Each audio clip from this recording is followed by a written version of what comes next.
meeting today, and would ask Karen to read the notice of summons and take the attendance and apologies and read out the online online notice. And Karen, I have an apology here for Councillor Mary Durkin. Okay, thank you, Chair. We can record that. So to all members of the Environment and Regeneration Committee, you're hereby summoned to attend the monthly meeting of the Environment and Regeneration Committee to be held remotely on Wednesday the 12th of May at 4 p.m. And I'll take the roll call. Alderman Ryan McCready. Here. Yeah, okay, thank you. Councillor Roy McHugh. Sure. Thank you, Councillor McHugh. Alderman David Ramsey. Here. Councillor John Boyle. Here. Thank you. Councillor Tina Burke. Thank you. Councillor Sean Carr. Karen. Thank you. Councillor Angela Dobbins. Here, Karen. Thank you. Councillor Stephen Edwards. Here, Karen. Thank you. Councillor Paul Fleming. And Shaw, Karen. Thank you. Councillor Christopher Jackson. And Shaw, Karen. Alderman Derek Hussey. Aye, here, Karen. Thank you. Thank you. And the chair is present too. Thank you very much, Chair. And if you want me to read out the statement of remote meetings, yeah, thank you. I'd like to remind everyone who is in remote attendance that this meeting will be broadcast live via the Council's YouTube channel and will be available for viewing by the public and media. The broadcast will also be available for repeated viewing at a later date. The broadcast may be terminated or suspended in accordance with Council protocol. Members and approved speakers are reminded to only have their mics and cameras on while speaking at the meeting and to use the chat facility to highlight a request to speak. By participating in the meeting, you are consenting to being filmed and to the use and storage of those images for broadcasting or training purposes and for the purposes of keeping historical records and making those records available to the public. And a copy of the Council's privacy notice may be found on the Council website. Thank you, Chair. I haven't had any other apologies. So no, and I think Councillor Maeve O'Neill has just signed in there. So sorry, Councillor O'Neill. Yes, thank you very much. Thank you, Karen, for that. And I would just ask anyone with declarations of interest as we move along during the meeting, just pop them into the chat box as we move along. The next item of business is Chair's business. Just a couple of issues here that I want to raise. I have received 2 letters of correspondence today regarding the proposed sites for the cemetery. So I have passed those on to Karen and Connor. I hope you got them, Karen and Connor. Yeah. And look, what I would ask that you circulate them around the members, just that it leaves then that everyone has a read at them. Yep. Thank you, Karen. Yeah, and we will ensure that the issues raised are contained within further reports to the committee, Chair. Thank you. That's lovely, Karen. Thank you. As everyone knows, today is my last meeting as chair, and I would like, I have a number of people here to thank, so I'll start the thank yous first. I would first of all want to thank my vice chair, Councillor Sean Carr. We've had many conversations behind the scenes regarding coming up to meetings, and I thank you, Sean, for that support.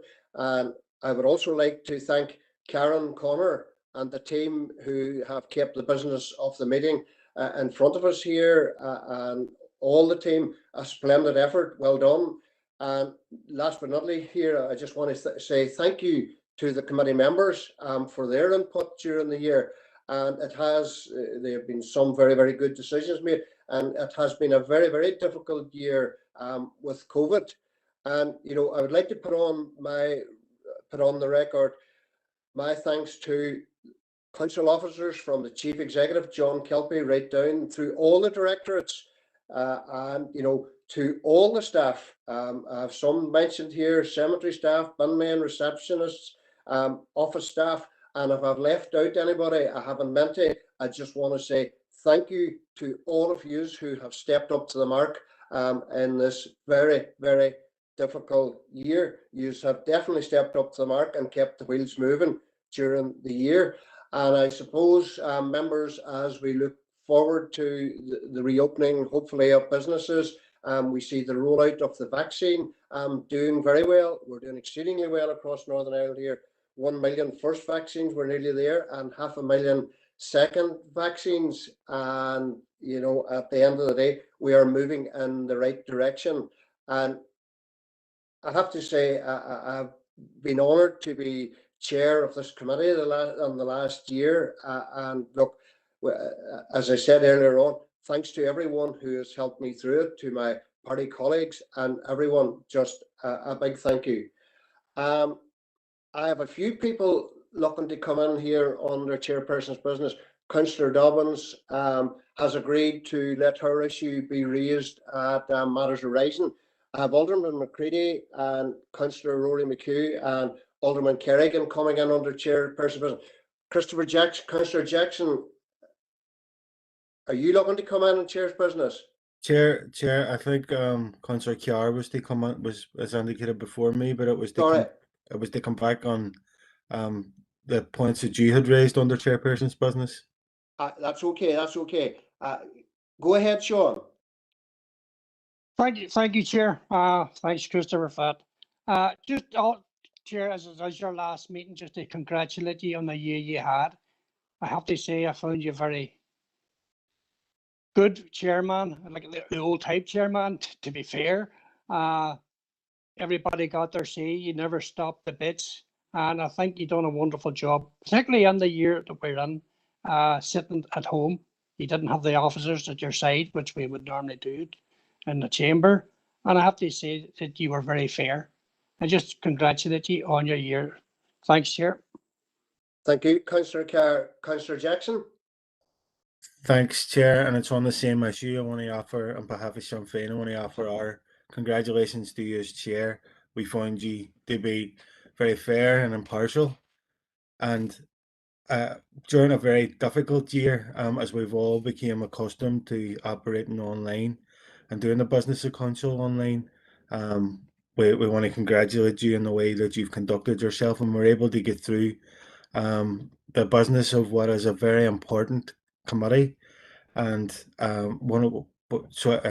during a very difficult time. So on behalf of Sinn Féin, we want to just offer our congratulations and thanks to yourself during your role as chair of the last year. Thanks, Chair. Thank you, Councillor Jackson. Alderman Derek Hussey. Thank you, Maurice. And as with the other speakers, just on behalf of the Ulster Unionist Party, thank you for a tremendously good job done in difficult circumstances. Well done. And as you have said yourself, a thanks to those who have enabled our committee to function during a very difficult time. But thanks to yourself particularly, and to all generally. Thank you, Chair. Thank you, Alderman Hussey. Councillor John Boyle. Thank you, Chair. Again, just to be associated with the previous remarks and to thank you for your time and your commitment and your dedication over the previous 12 months. And the Chair, I completely agree with everyone. You've had to deal with chairing meetings from your own living room. So I suppose we should thank you for having us round to your house for the meetings. And again, just Maurice, wish you all the best for the rest of the mandate as well. But just a remark, you were always fair. You always allowed everybody to have their say and allowed the conversation to flow freely, and for that I am certainly appreciative. And so on behalf of myself and my own SDLP colleagues, again, congratulate you on the year you've put in, and thank you for all your time and your effort. Thank you, Councillor Boyle, for that. Councillor Gary Donnelly. Thanks, Chair. And Chair, just to be associated as a non-committee member and somebody who's attended the meetings regularly, I found you very fair and accommodating, so I'd like to put on record my appreciation and good luck. Thank you. Thank you very much for that. And we'll move on to matters arising. No, sorry. We have chairperson's business. Alderman McCready is first and chairperson's business. Thank you, Chair.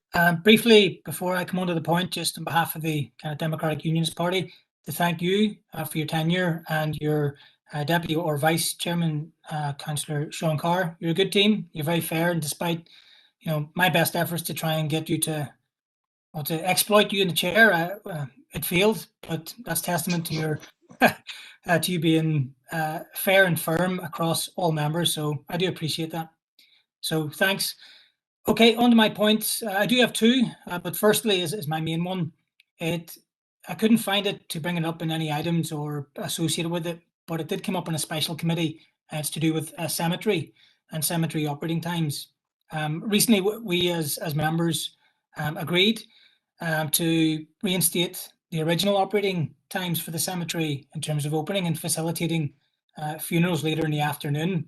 And I would just like to thank the officers for their efforts in preparing that and carrying that out. And secondly, the facilitation from Sean Carr's proposal on facilitating a standalone meeting with officers and funeral directors so that their concerns can be heard from both parties and to move forward with solutions. But lastly, there's one issue outstanding, which I believe there's a bit of ambiguity which remains, which I'd like to clarify or seek clarification, or indeed if we need clarification on the guidance from that motion or the proposal. So the proposal was not indicative of a seasonal or any other variant.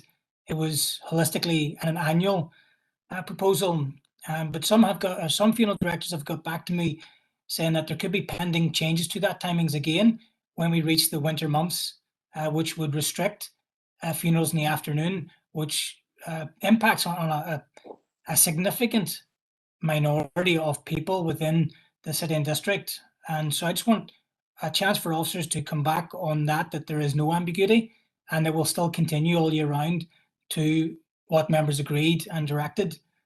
And then I'm happy to get our officer's response now or jump onto my second point briefly, if I may. Take a second point now. Take a second. Okay, thanks, Chair. So briefly, it's to do with play parks. Clearly, there's a lot of work that has went on and came up in various meetings. But specifically, there's one point which I would like officers to bring to members, which is a Rossborough report, which pertains to health and safety, and a report that was done towards play parks. I can't find it. The community centre reps who would manage and be associated with these play parks don't have access to it. So when officers would reference some of the issues from that report, that I think it's only fair that, well, firstly, members should get sight of that, and it should be presented at the next DNR committee. And if we can then disseminate that down to those in the community centres with parks, I would really like that. Now, if that needs to be a proposal, let me know. But I think we're just looking for information here. Thanks, Chair, and I look forward to the response. Conor, do you want to take the cemetery one? Chair, do you want, if I come in first, perhaps on the play parks, and members, we are more than happy to bring the Rossborough reports. I think really our health and safety inspections carried out on all our reports. It is actually an operational matter that is undertaken regularly in respect of our health and safety duties for our assets. But we are more than happy to bring that into members. Really, we will have to bring it in initially and consider it in confidential business, but we are more than happy, yes, to engage with relevant members of individual communities in respect of their particular facilities and what we will need to do. If any, in terms of work, there may be no works for a particular park that need to be carried out. There may be some for other parks, but we will bring the report. It's a quite substantial amount of documentation, members, because we have more than 80 play parks and they're all carried out every year. And we will bring those reports into members, and more than happy to share them and get your feedback. But I'll bring Conor in terms of the cemetery issue to clarify, I suppose, our position in terms of that particular issue. Thank you. Okay, thank you, Karen, for that. Thanks, Chair. Chair, the issue and what members had asked that the officer team 2 was revert to the previous hours that had been in place. And the previous hours in operation within cemeteries had been winter burials was no later than 2 p.m. and then summer burials no later than 3 p.m. and that's the times that we have reverted to. Members will know when it's on for a reading today is the cemeteries paper with the recommendations of the working group. There's a further consultation to go out from that. So again, we would take any feedback that would come in through that process and reflect on that. But the times are as had been agreed previously, which was summer hours 3 p.m. and winter hours 2 p.m. and essentially that's clock change to clock change. And Thank you, Connor, for that. Chair, sorry, go can ahead. I just quickly add to that in terms of, I think really, you know, and as we said, and as Connor said, we're more than happy to take feedback and steer from members. I think really, obviously what we need to make sure that we're considering is light levels and safety of staff at all times as well. So some of those issues are considered in the way we operate, but absolutely more than happy to take a steer from members. Thank you, Karen, for that. Alderman Hussey, do you want on the same issue? Thank you, Chair.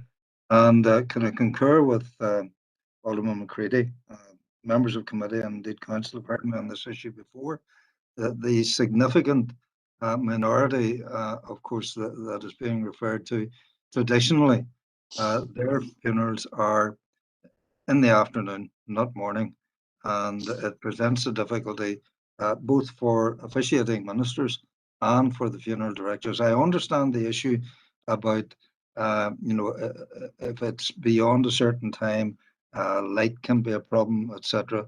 But I know in Strabane District Council area prior, it wasn't a problem before, so I don't know why it's become a problem. All of a sudden, but content that officers are prepared to further information and possibly further interaction with funeral directors, and particularly those funeral directors who would be officiating or dealing with the funerals of that significant minority. Thank you, Chair. Thank you, Alderman Hussey, for that. Alderman McCready, are you happy that your information is fed back into the cemetery working group? Yes, Chair, happy with the response and for the further work to be taken in the working group. But the other issue with the Rosper report, can we clarify what is the issue of it not being an open business? Is there a commercial sensitivity or something that I'm not aware of? Yeah, Chair, we need to just look at the reports to make sure that there isn't. I think that's really the issue. They're obviously very transactional, operational documents, and we really just need to check and make sure that they're suitable in terms of that and in terms of, I suppose, the business of council. But we will bring them in for members and more than happy to engage with communities on their individual play areas and issues that need to be undertaken. Really, the purpose of them is to check the equipment, see is there any issues that we need to address in terms of the equipment, and then to follow that out. It's very transactional. Unfortunately, it does from time to time mean that we have to take particular pieces of equipment out of commission where they were, for example, needed to be repaired or coming to the end of their life. But certainly, that information we can share with members, absolutely. Okay with that, Alderman McCready, that they bring it forward to the next meeting. Thank you, Chair. Thank you, Karen. Okay, thank you, Alderman McCready. Alderman Kerrigan. Hello, thank you, Chair, for allowing me in here. Sorry, I was on the mobile. Chair, I just will pay tribute to yourself and your office of Chair. Sorry, that you have been more than fair, and your term. But Chair, one issue I wanted to raise: we do have a group, Chair, set up there in regards to unadopted roads, and we have an issue there, Chair, been dealing with there recently there in regards to unadopted sewer systems. which through NI Water. And I'm wondering, is there a way that that can be touched or linked into? Because, I mean, we had an issue there in regards to a lady with a young family with sewers which were overflowing in her back garden and leaving it in an awful state. And NI Water would play no part in it because the sewer system was not adopted, and had left it then with the height of difficulty trying to get it. And again, another issue, but again, it's maybe a bigger one than this. The contractor who had been involved in the building of the dwelling houses, their firm had went bust, and there was nobody to go back to. And so the issues then of bonds being in place, and a bond in place with DFI roads, but the bond wasn't big enough. And so just of this difficulty, I know there is ongoing work in regards to unadopted roads across the council area, but we do have this issue as well with these unadopted sewer systems. And again, I have had correspondence. I haven't just got a final answer back from NI Water as to what they deem they haven't adopted so far across our council area, but there are a number of areas. So it's just trying to see, is there any way of trying to get that incorporated? Because, I mean, this was just going to be left solely at this lady's expense, that she was going to have to sort it out herself. And again, the issues in the house, a woman and young family, and you know, is that something that has been dealt with? Hey. Again, we've managed to get it sorted. Turn that up, it's just chair getting it. Seeing, is there another way of trying to raise that, or maybe I'm speaking about something we're already dealing with, but can that be incorporated in the unadopted roads, or is it something else we need to look at? But it's just trying to get a wee bit of feedback, or can we raise it somewhere, Chair? So that's just what I'm trying to ask, but thanks for allowing me in. Thank you, Alderman Kerrigan, for that. And I do understand your frustration, because when we have developments that aren't adopted and there are issues in around sewage and stuff like that there, it is difficult getting NI Water out to sort the system out. And dare I say it, it ends up a whole mess, so it does. And it's difficult to get the issue resolved. Conor or Karen, do you just want to come back now? I would ask that maybe that is incorporated into the next unadopted roads working group meeting. Yeah, through you, Chair, members, perhaps you're not aware, but it already is. Yep. Northern Ireland Water are actually invited to those meetings. Unfortunately, they haven't yet attended. And so, you know, when we're organising the next meeting of the unadopted roads, or unadopted estates, I suppose, working group, we will stress that the members of the committee have raised this, and really will request that Northern Ireland Water attend the next meeting in order to discuss the issues. But we'll get a meeting of that group into the diary now, and make sure that they're aware of the views of the committee. Thank you, Karen, for that. Happy enough, Alderman Kerrigan? Oh, yes, Chair, much appreciated. Thank you, Karen.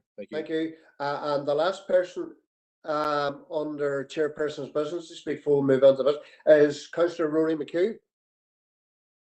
Good, Chair. Thank you, Chair. And again, congratulations on your year in office. Been an excellent Chair.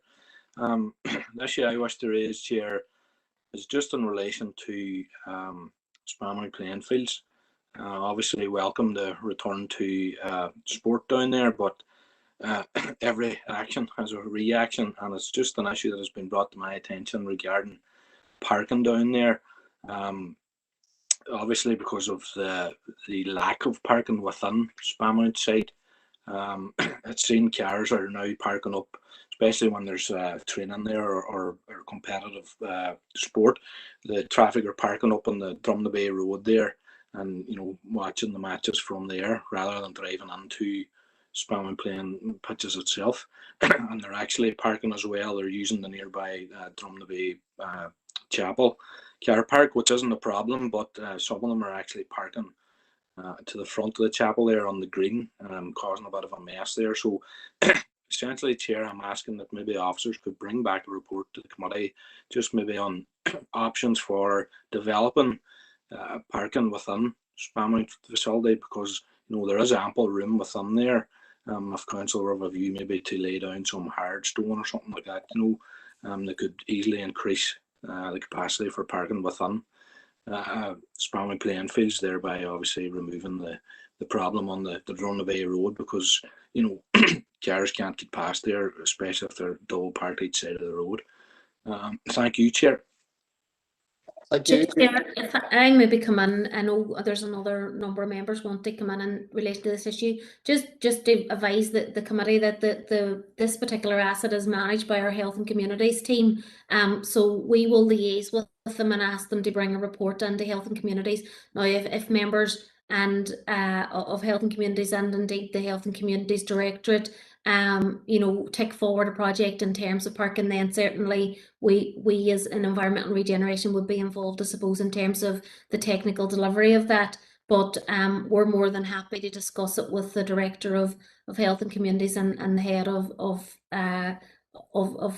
Health and Communities as well. Thank you. Thank you, Karen, for that. Alderman Hussey on the same issue.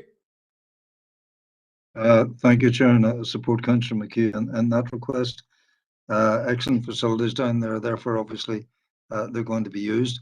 But could I remind ENR that the Directorate is actually using that site themselves at the moment with regard to temporary skip facilities in lieu of the operational ones at Kiln, which have been removed.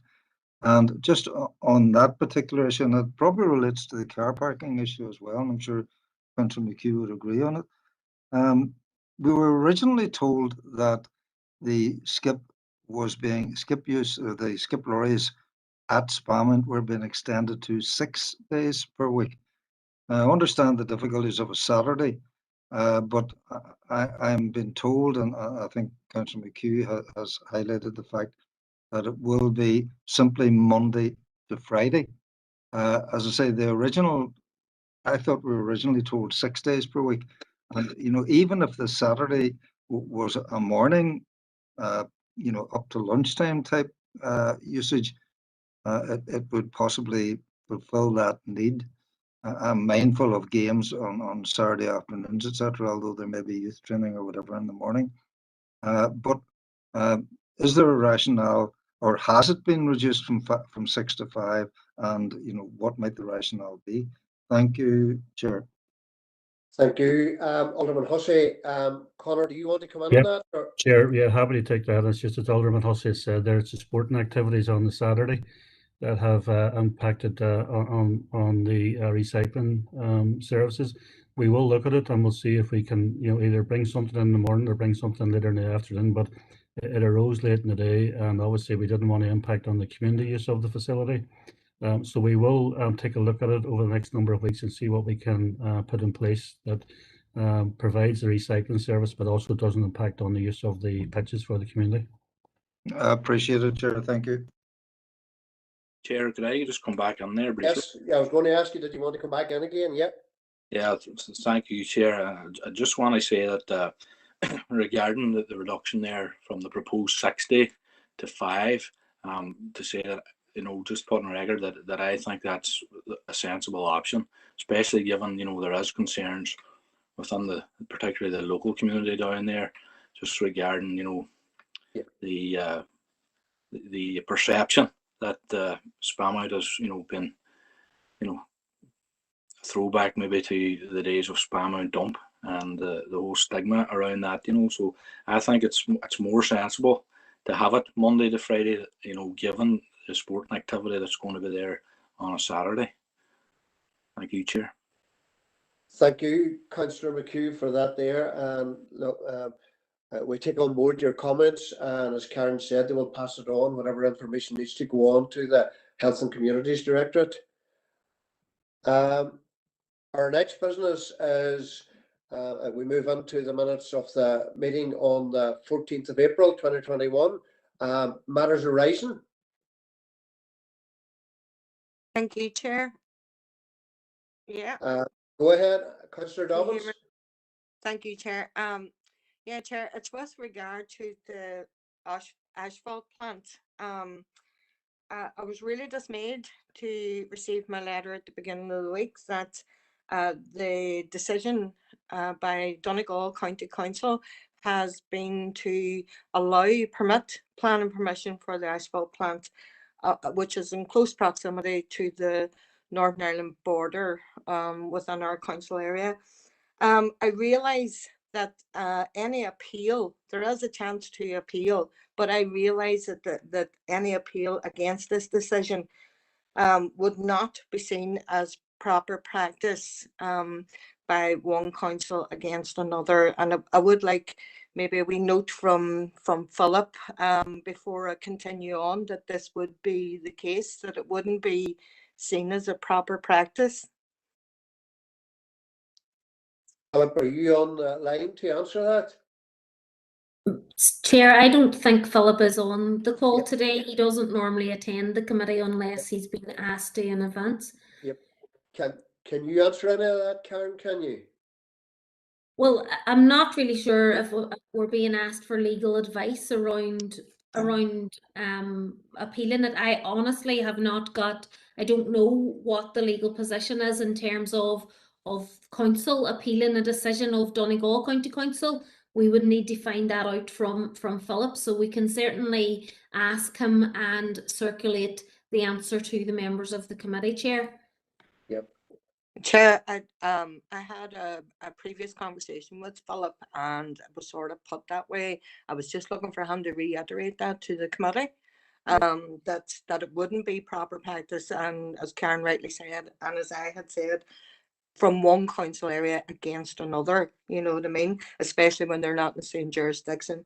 But with that in mind, Chair, I was wondering could Karen and the officers possibly bring back a report to committee of the possibility or probability of a cross-border environmental and planning working group being set up.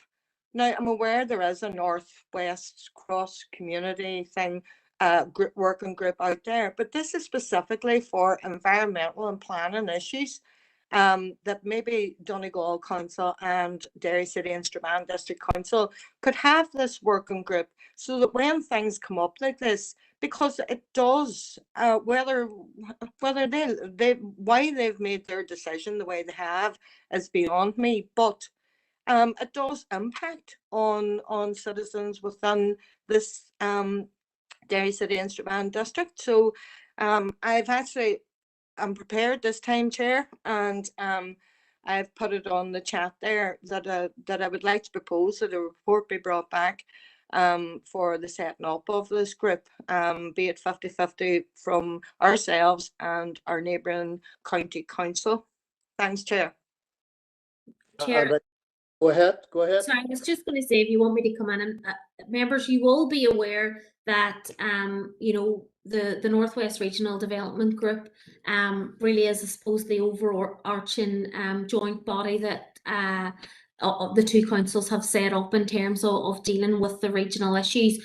And really, as you're probably aware, the Northwest Cross-Border Group have actually set up you know, a number of projects that relate to environmental and to planning issues through the group and have funded. So as you're aware, we're in the process of undertaking a climate action plan for the region through the group, and there are mechanisms through that for engagement with stakeholders, and indeed you know, the operation of that and the progress of that is reported back through the Northwest Regional Development Group.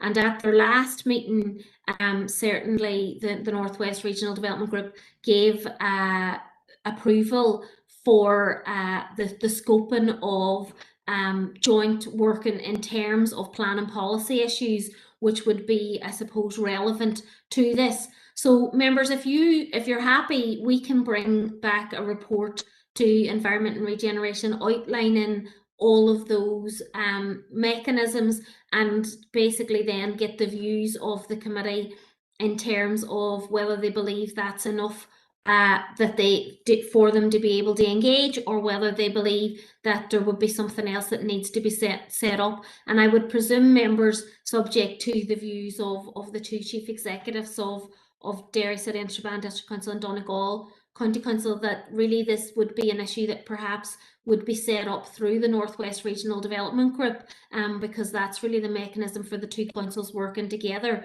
But certainly in the first instance, we can bring a report to ENR just outlining for members, you know, how that actually works and, you know, the projects that are ongoing in relation to environmental issues, and get a steer then from members in terms of anything further that needs to be set up in terms of this particular issue. Thank you, Chair. Thank you, Karen, for that. And it has been proposed by Councillor Dobbins and has been seconded by Councillor Hussey. The next speaker on this issue is Councillor Jackson. Chair, mine is a different matters arising. Is yours a different one? Sorry, sorry. Councillor O'Neill, are you on the same issue? Yeah, I'm on the same issue about the asphalt plant. Yes, go ahead. Go ahead. I like Councillor Dobbins and likely others. I'm extremely disappointed at the Donegal County Council's decision to approve this plant. And I was just wanting to follow up. In the last meeting, we had a proposal to invite representatives from the campaign against this plant. And I had liaised with some members of that campaign to find out, you know, had we invited them yet, because I think this is even more important now to have that campaign present to us and the implications of this plant, because it has massive transborder pollution implications, this plant. And the only, you know, I think we need to do all we can to see if this decision can be reversed. And I really believe that in any environmentally devastating decision like this, it's generally the power of people and communities that help to stop these decisions, which are contrary to the climate change pledge that we've made.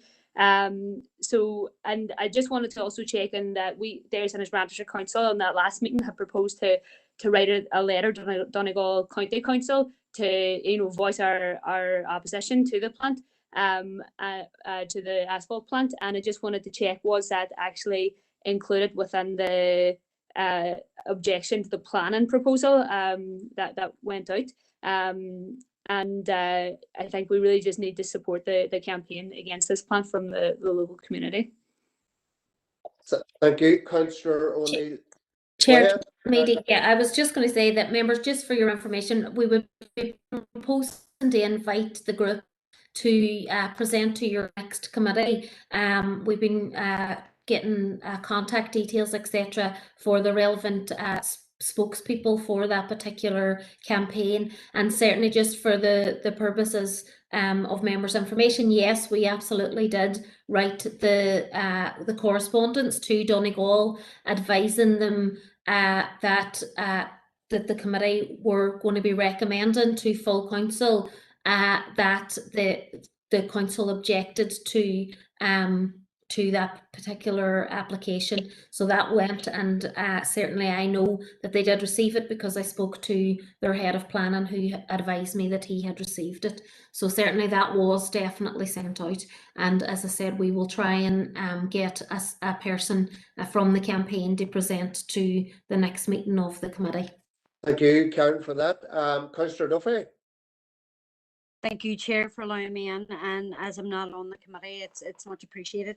Just like the previous speakers, in terms of our own disappointment around the planning decision, I've been contacted over the weekend by people locally, and I've been in contact with the campaign group as well regarding it. And there is great disappointment and anger around it. And I know that there is an appeal that is planned in terms of Bord Pleina in Dublin. But it was just then, in terms of what Karen had outlined, she came in and outlined it in terms of the Northwest Regional Development Group. And that is stuff that we are looking at in terms of the climate emergency, the environmental issues around it, and then looking at planning policy as well. So probably the natural home for such a group would be that Northwest Regional Development Group. But I would also urge caution, because through this process I have discovered, in terms of the function of councillors in relation to planning in Donegal, is different to the role that councillors here locally would have in terms of these planning decisions. And it would seem that there's legalities around councillors in Donegal interfering with perceived planning applications and decisions. So that may limit in terms of the workings of a working group. But I think we need to be cautious around that and take advice from our Donegal counterparts in terms of how they address and combat planning issues. But I do think that the natural home is within the Northwest Regional Development Group, and I will certainly be continuing to work with the interest group and the campaign group and their local residents around this, because they are shocked and dismayed that this has happened. But the fight will continue, as they say. So thank you for that, Chair. Thank you, Councillor Duffy. Alderman Hussey, do you want to come in on the same issue? On the same issue, Chair, Go ahead. I'm happy to second Councillor Doblin's proposal there. Chair, whilst recognising the jurisdictional responsibilities are different, as has been outlined by Councillor Duffy there, I still feel that liaison on major planning issues that are close to the international boundaries should be there should be a level of liaison, and we're hopefully a report will be brought back by officers as to their recommendation. But I'm mindful, for example, of the Mean Bog scenario in our own area, which was cross-border, and we still have liaison meetings with regard to what's going on that particular issue, and the issues around. In that case, it was a wind farm that was suspected of being part of the difficulty, which led to the landslip, etc. But certainly there's a need, and it's a reciprocal need. Issues on our side of the border that may impact in Donegal, and issues in Donegal that may impact us. At least there should be liaison consultation as to the implications that they're going to have on an area that is outside the actual jurisdiction, and similarly where we would not have any responsibility. But I had understood that the Donegal planning system did allow for cross-border consultation when such a need arose. Thank you, Chair. Thank you. Chair, if you want me to just basically come Yes. in quickly on that matter, Chair, and certainly, we don't have our planning colleagues on the committee here today, but I do know that, in terms of transboundary legislation, it is actually laid down by the two governments quite strictly in terms of what we can and can't, we should and can engage with each other in terms of planning issues. And really, I think that this particular application didn't fall within that legislation. And certainly, as members have raised, that was of concern to many residents. And certainly, I think in engagement with the colleagues in Donegal, it may well be that through the consideration of these issues, perhaps through the Northwest Regional Development Group, that is something that could be raised in terms of a need to revise those that legislation and that working arrangement around what we consult each other on in terms of planning matters, because certainly it seems that what members are saying is that there are issues in terms of the way the system is working at the minute. So certainly we would, through the Northwest Regional Group and indeed the Northwest Partnership, obviously the civil servants come together twice per year in order to consider issues related to the Northwest. There would be an opportunity to raise that as an issue through those mechanisms, and ask that it's considered by the two government departments who are responsible for setting planning policy and legislation. So certainly, members, just for your information, but we can actually include that within the report we bring back to council. That's lovely, Karen. I think we're happy enough now to move on, that we leave it that it comes back to the next ENR report comes back, and we can discuss all the issues on around information being maybe forwarded on to that Northwest Waste Management Group and stuff like that there. So thank you, Karen, for that. Councillor Edwards wants to come in, matters arising. Yep, Chair, ER 104-21, just regarding the CMO's walkway there. Firstly, I would appreciate just an update on those works from council officers, but I would also like to raise another issue, Chair. It's an issue that's been raised to me by local anglers recently, and I've seen an opportunity to bring it in this committee, given that it covers the environment. But local anglers have raised concern with me about the state of the weirs there in CMOs, which they say are broken. And I've contacted the locks agency on it. They've also raised concern, but saying that the legislation, they have little enforcement powers under current legislation. And with these weirs being broken, it's impacting migratory fish in the area, and the only other way the fish may get past is through the turbines.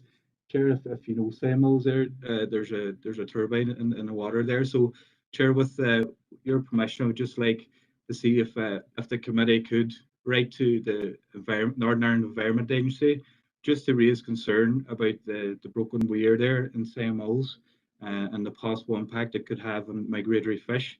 And just to see if the issue can be investigated. I can put that into the chat box, Chair, if that's okay. Yep, put it into the chat box is right. Alderman Hussey, do you want that on the same issue? Alderman Hussey? It's the same issue, but a different. It's the same item, but a different part of that particular item. Right. With that, I'm content to second Councillor Edwards' proposal there. That's okay. It's a different issue that I want to come in on. I know, I'll bring you back in again. So it's been proposed and seconded to write to the Northern Environment Agency to raise concern about the broken weir in Sand Mills and request that the issue is investigated. It's been proposed and seconded. And I'm happy enough. Don't hear anyone against, carry that through. Councillor Sean Kerr. Thanks, Chair. ER 110/21 is the reference to the brown buns collection. I know I have been communicating with Connor earlier this morning, and Liam has got back to me, and we've resolved that problem. It's just I've been contacted a number of people during the day that had the same stickers stuck to their wee brown buns, the caddies. It's just a question to Connor. Has all the brown buns now been rolled out to everybody that's going to get them? It's just that I could go back to these people and say it was the same scenario happened to them that happened this morning. Thanks, Chair. Councillor Kerr, thank you for that. Connor? Yeah, Chair, can I deal with maybe a couple of issues that are raised by Councillor Edwards in terms of the works at the bank? The contractor had been delayed on another project. Now he's intending to get in next week. Now we have used the time to our advantage, in that we had noticed that there were some other areas along the bank that were in a pear shape. So we've gone back to the locks agency and NI Rivers, and we've got agreement for them that we can do some additional strengthening works with them. So hopefully that will address some of the problems that might arise later in the year with high water and so on. In terms of the brown bins, as Councillor Card mentioned, there was an error this morning where a number of households were notified incorrectly. That's been corrected. We're in the process of putting out an additional 2,500 brown bins at the moment, and we're looking to identify more properties as we go through this. And only those whose weekly food waste service has been withdrawn should receive or should get the sticker. If the service has not been impacted, they won't be notified. But again, Councillor Kerr, happy to take directly the households that have been that have received those stickers, and we'll clarify the arrangements for them. But my understanding, there was 100 who were incorrectly stickered this morning, but those now have been corrected with the crews come back out this afternoon. Okay, Connor. Councillor Edwards, you want to come up? Just Chair, thanks, Connor, for that. Yes. Councillor Edwards, do you want to come back in to respond about?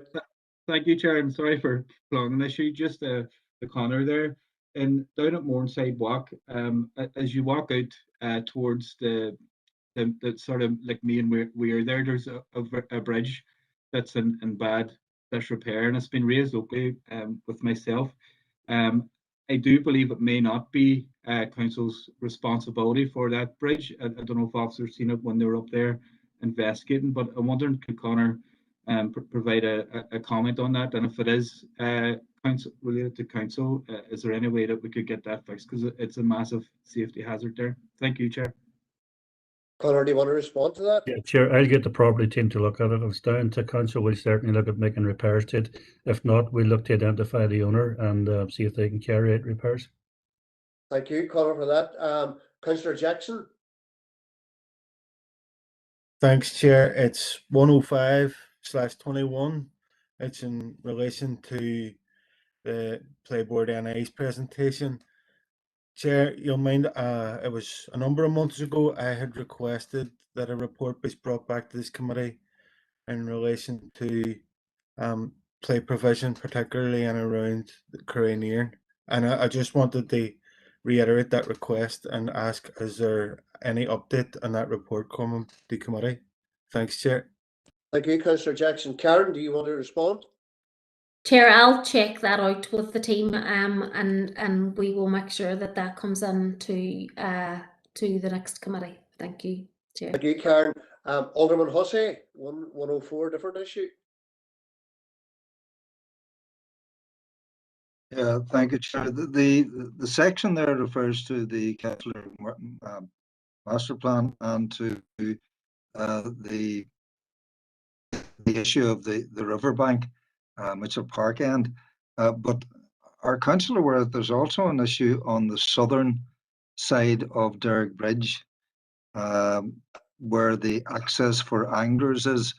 The landowner there, and I'm not sure whose responsibility the riverbank is. I've been told in the past that the landowner owns halfway across the river or whatever.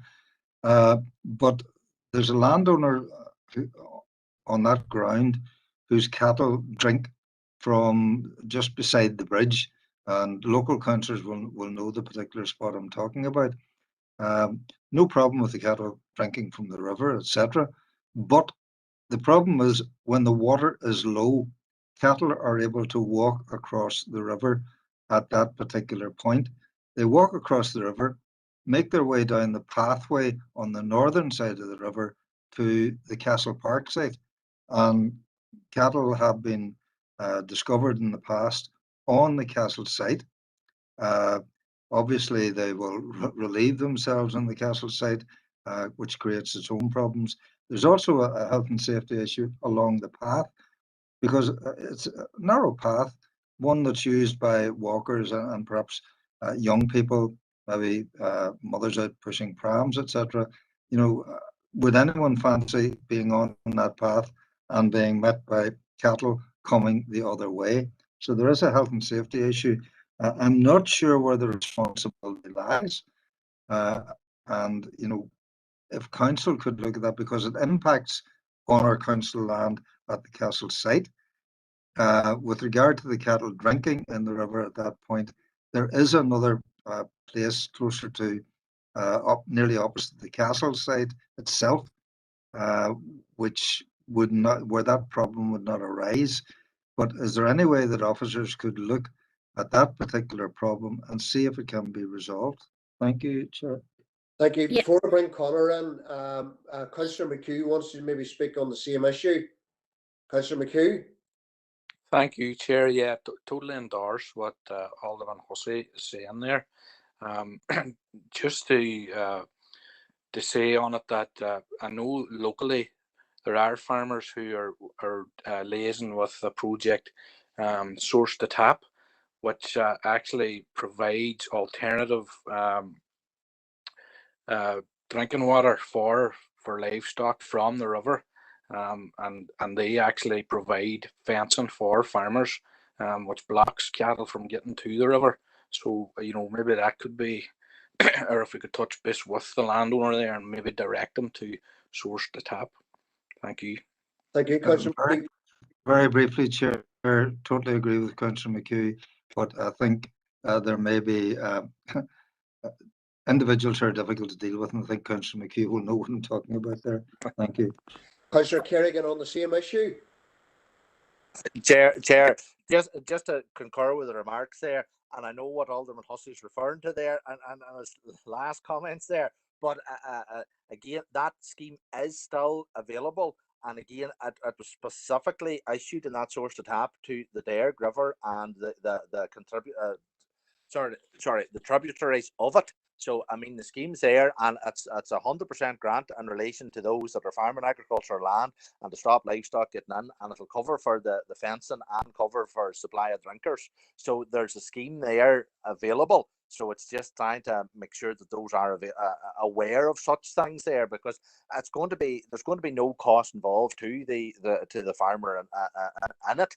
There will be an outlay, but it's 100% funded, so you'll pay it and get it back again. But those schemes are available, which will hopefully stop that problem full stop. So concur with the remarks from the previous two councillors. Thank you, Chair. These farmers, they know every loophole, so they do. Conor, do you want to come in on that, or Karen?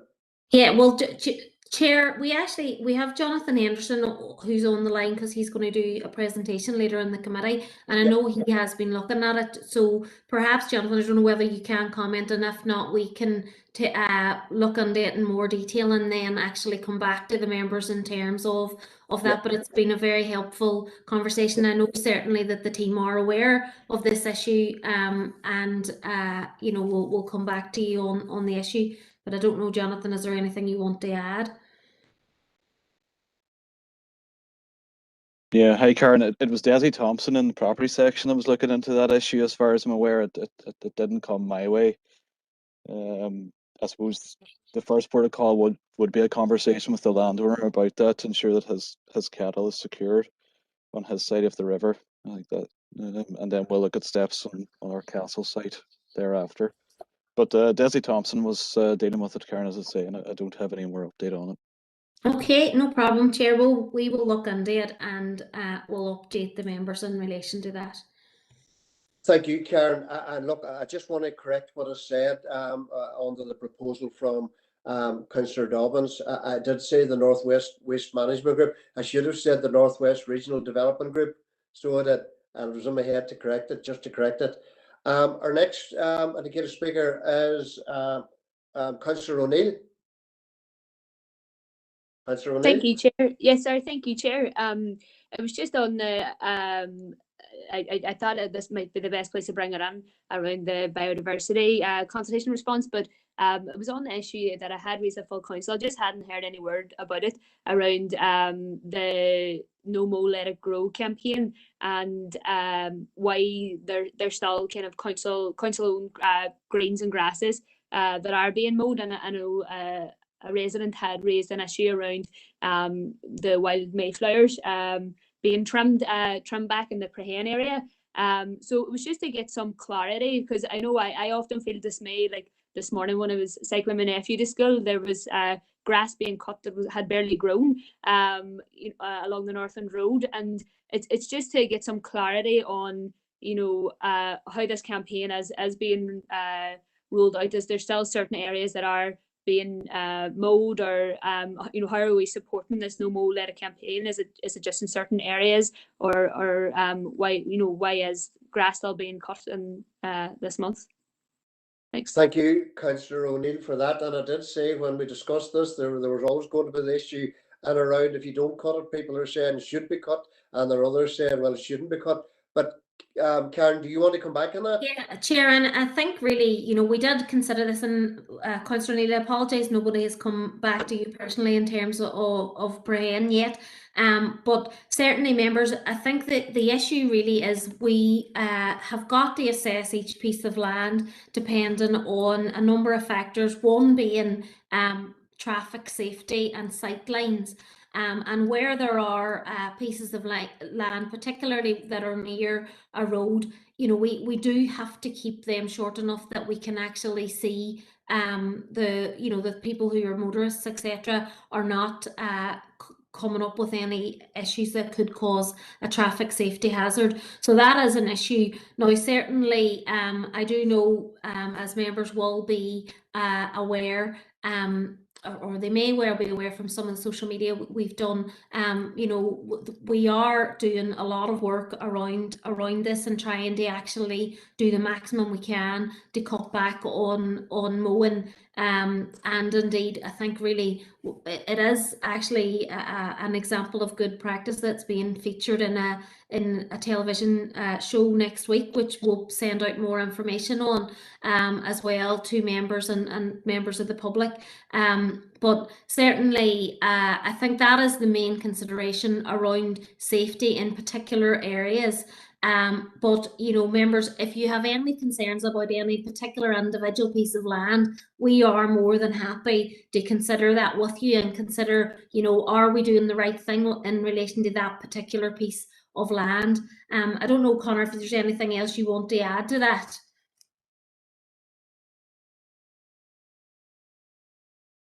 Yeah, thanks, Chair. Yeah, I think as the Chair has referred to, we are under obligation to cut grass as well on behalf of DFI, and that has to be cut so many times a year. There's a balance between then letting the grass grow to such an extent that we need a different type of machinery and equipment to cut it. At the moment, we cut grass and we let it lie. We don't box it. If the grass gets any longer, for example, we then start having to collect, and that adds to operational issues as well. But as Karen has outlined, we have in place a program, and a strong program of don't mow, let it grow. We've expanded the sites this year, and we're continuing to look at sites as we go forward. But it's that balance between achieving, you know, the different competing demands in terms of biodiversity, in terms of aesthetics, in terms of operational issues. But what I can do is I'll get Council's biodiversity officer to contact Councillor O'Neill directly, and she can go through in detail the sites, locations, and our plans around this. Thank you. Excellent, Conor. Thank you. Thank you, Councillor O'Neill, for that. I see in the chat box, Councillor Hussey has proposed, I propose the Ulster Farmers Union be invited to address Council on their concerns regarding climate change legislation, and it has been seconded by Alderman McCready. Is there anyone against that? Are we happy enough to take that as Chair, planned? can I just add? I know that there's the climate change group who helped to write the climate change bill. I know that they were engaging with the as well as Ulster Farmers Union, the Nature Friendly Farming Network. And I wondered, you know, in addition, because it would be great to hear from Ulster Farmers Union, but in addition, it would be also good to hear those voices from the Nature Friendly Farming Network. So just to add to that, you know, from just to, in addition, also the Nature Friendly Farming Network, please. I can type it in the chat. Just before I move on, Councillor Hussey, would you be happy enough that that's included? Chair, we've had difficulty in the past, you know, on my own committee, when you have two groups who are from different viewpoints at the same meeting or in the room at the same time. No problem with hearing all sides of the argument, but I think perhaps they need to be held, be at different times. You know, if it's a separate proposal, that we hear another group. But I think we have had difficulties in the past having both sides of an argument or a debate, and it doesn't become a debate then, of course. But what we're looking at, what my proposal is simply that we hear from them and, you know, get information. We're obviously not making a decision. There are extreme concerns have been expressed with the climate change bill going through Stormont at the moment. You know, there's nothing we can do about that.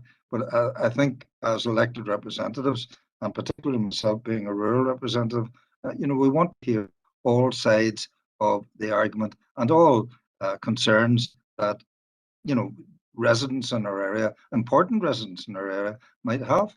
Thank you, Chair. Thank you, Alderman Hussey. Point well noted.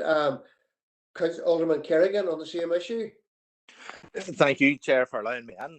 Chair, it was noted there was a meeting this week of the Climate Change Emergency Committee, and one of the issues that I'd raised and Alderman Guy had raised as well was a lack of response from the agricultural sector in regards to various things that council were seeking to put through in regards to various targets in regards to CO2 emissions and various emissions and that.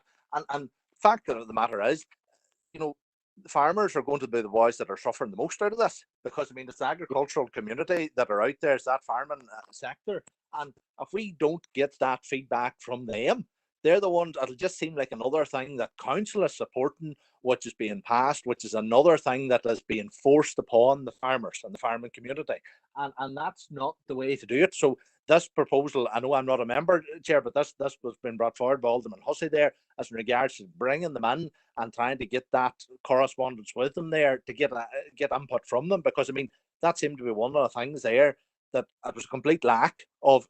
The Climate Change Emergency Committee were asking and sending out documentation and looking for correspondence, but there were very, very little coming back from the agricultural sector, and they are, of course, one of the main sectors here in relation to when you're dealing with the climate and dealing with the landscape that we're dealing with. So I fully support there the comments that is made by Alderman Hussey there in regards to getting them in, because we need to have the farmers on board, because they'll be the ones that'll be dealing with it here in a lot of the cases in regards to what has to be done.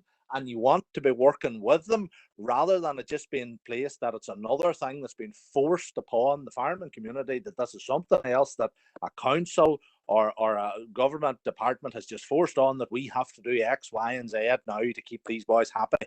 And you want to work with them and get them on side and to buy into the process rather than just this, because you know, there's so much red tape for that agricultural community there, and they'll do it, but they are not content doing it. And you know, you don't want this to be something forced on, particularly they'd be looking at it that it's a thing forced on by a city council on the agricultural sector in the rural community, and we don't want that, Chair. So fully endorse Alderman Hussey's comments and proposal. Thank you, Chair. Thank you. Look, and I understand the concerns that Alderman Hussey and Alderman Kerrigan has raised, and I do believe that they should be invited to two separate committee meetings, because it's difficult. I can understand the complexity around that. Karen, what did you message there? Sorry, Chair. I think it was just I was responding to, I suppose, the committee services that wanted to know to put the motion up on the screen, but I think that it's in the chat box, so if members are happy to take it in the chat box, I'm happy. You know, we just need to be clear in terms of what we're being asked to do. You know, our members proposing that that we invite the Ulster Farmers Union to present to the Environment and Regeneration Committee, which of course we can invite them straight away. You know, or indeed, if it's a proposal that we have a special committee or a special council meeting, if you like, then really that would need to be brought up, Chair, I think, at full council for agreement. But you know, I'm happy to take a steer from members on that. Karen, Chair, if I can come back very briefly, I've seen Karen's comment and appreciate Karen's comment, but we're talking here about a matter of, you know, a council policy, you know, and it's something that all councillors need to hear, is all sides of the argument. I appreciate what Karen's saying, but if there was some way, you know, the committee can invite, but we can ensure, and you know, the invitation goes to all councillors who have an interest to be there. I'd be content with that. No, thank you. Absolutely, Chair. If that's what the committee want us to do, we can make it very clear to all members. We've, you know, subject to obviously the acceptance of a request to present to committee, we can make it clear to all members that they are presenting, and this is the issues, and obviously all members are invited to all the committees, but certainly we can make a special effort to make sure that members are aware that that's happening. Yep, and look, my reading of it is that there should be two separate meetings. Karen, are you getting that? And look, I'm happy enough to take Councillor O'Neill as a second proposal, if it needed Yeah, that. members, if you're happy to do that, that's fine. You know, certainly, obviously, we have got to be mindful in terms of, I suppose, the administration of the committee anyway. So, you know, we often will have a maximum of one, or, you know, sometimes two people presenting to committee. You know, but if members are happy that we have one group at, you know, obviously next month we actually already have two presentations, so it will be the following meeting and then the meeting after that, if you're happy with that. I think, Karen, what you're trying to say is we could have the first meeting with the Farmers Union, say from 4 to, say it's 4 o'clock to, say, give it to 5:30, and the second presentation then from the second group that Councillor O'Neill has here separately then after that. Is that what you're saying? Either way, Chair, you know, if you feel strongly that they both have to be on the same day, we can do it like that. That's no problem. We've done that before in other with other issues. Or indeed, we can have one come to one committee and one come to the following committee. But members, I'm happy to take your steer, but we can make arrangements to invite both. But as we have done in the past, I think what we have done is made it clear to groups that, you know, one will present and then that their you know, members can make comments on it, and then they don't comment again, and another group come in and make their presentation. That's really the way administratively we have organised it in the past, and so we can do that, and if members are happy with that, or alternatively we can have them on 2 different days. But you know, I'm happy to take a steer for members. Alderman Hussey, you made the proposal, so I want to go back to you, see what your thoughts are. Chair, my thought is to have representation at the earliest opportunity, and you know, Karen has made suggestions there. I mean, obviously, you're not sure that various groups can come at the same day, so it may be separate days. But you know, if groups are agreed on the same day, but not at the same time, no problem with that at all. And I've already said there I'm happy to second Councillor O'Neill's proposal. That the other part of the side of the argument, as long as they're separate. Thank you, Chair. No, it's very, very clear, that very, very clear, as long as they're separate. So we're happy to move on. That's the end of matters arising. Item 6, as we move into the notice of motion by Councillor Jackson. Okay, thank you, Chair. You want to speak to the motion? Yeah, thank you. Have we got a seconder? Yep, I'll second it there, Chair. Thanks, Tina. Just and I just want to start off by thanking those who supported this motion being deferred to this committee today, and I want to thank the officers for being able to facilitate the motion, and I appreciate in terms of the earlier comments around the pressures around the administration of committee business. But I just want to pass on my thanks in that respect. And Chair, it would be remiss of me not to miss the opportunity, given the day that's on it, to quote a hero of mine. James Connolly had many famous quotes, but none more so than "Our demands are most modest. We only want the earth." And Chair, I feel that it's fitting as we meet today, 105 years from the execution of James Connolly, that we would replicate his quote by saying our demands are most modest. We only want to save the earth. There's been countless examples of the impact of global warming over recent years, and the need for us to take urgent action has never been more prevalent. In our view, electric vehicles are going to be key for us to reduce our reliance on petrol and diesel cars. And if we're serious about reducing our carbon emissions, we should be accommodating those that wish to make that switch. Chair, as following on from questions from our MLA Martina Anderson, who raised an issue with ESB about the number of defective charging points here within our district, the response from ESB was alarming. ESB have highlighted that right across the north, there's 150 fast chargers and 17 rapid chargers. they've informed us that the original network was installed almost 10 years ago, and none of the chargers that have been installed are supported by the manufacturers. So therefore, if any of the equipment breaks and there's a part needs replaced, it's impossible to find a replacement part. That's not acceptable, and it goes a far cry for us to support those that wishes to make a change to using electric vehicles. I know recently we have had a commitment from ESB to replace 30 of the chargers over the next few months, and they've agreed to replace some of the broken chargers within our district. But we don't think that's enough. It's only 1/5 of the chargers that are defective, that are no longer supported, that are going to be replaced, and there's no plans to add to the only 17 rapid chargers. But Chair, this leads to the bigger point. Currently, ESB cover all the costs associated with electric charging points. They cover all the maintenance, any parts that's needed, and they cover the cost of the electricity used. So there's no incentive for ESB. There's no support from the department, and there's no mechanism for ESB to accept payments from any users of electric vehicles.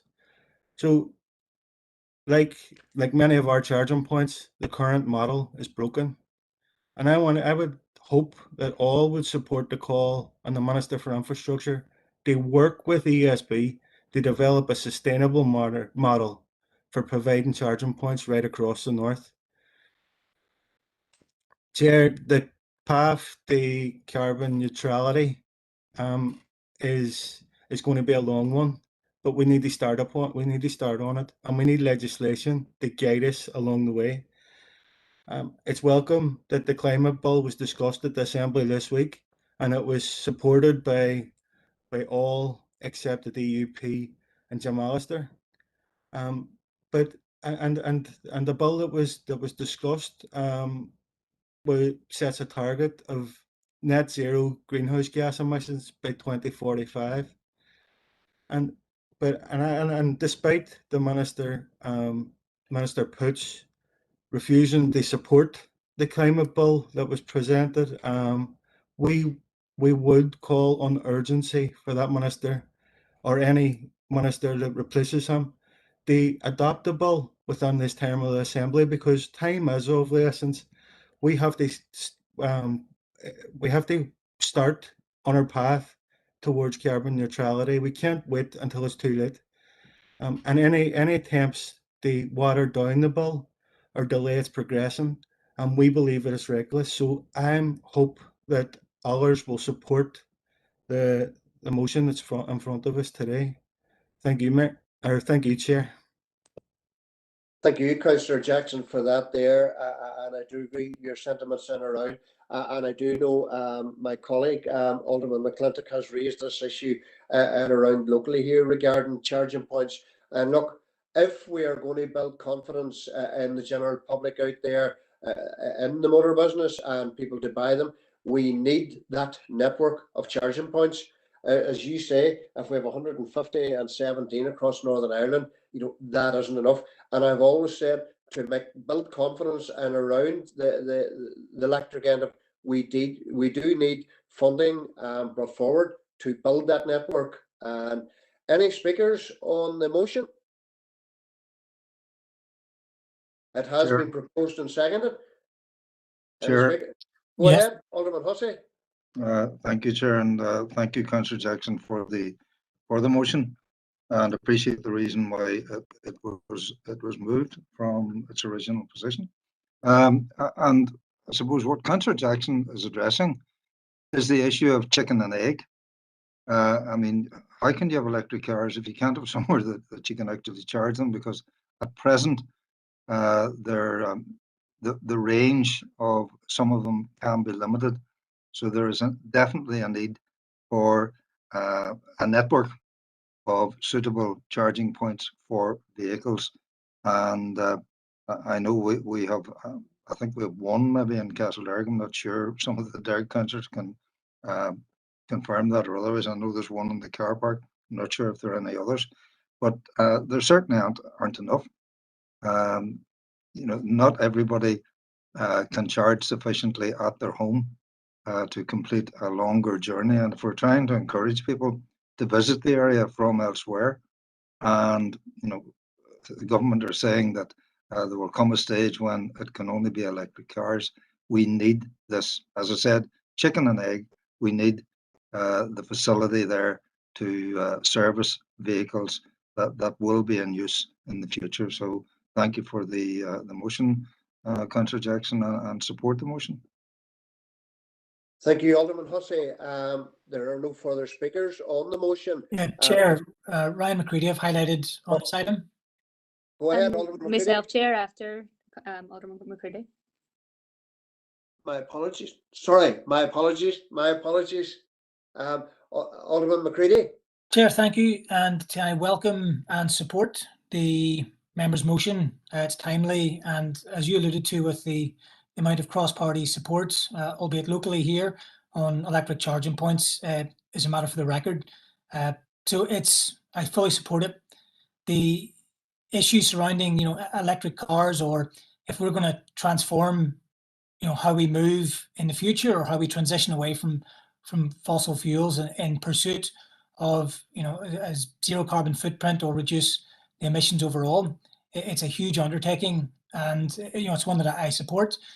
Generally, it's the way forward. We should treat the earth as we'd like to, in a better state they would like to have left it, in a way for future generations. Clearly there are issues that will continue to arise, and that's just the nature of any innovation, transformational change.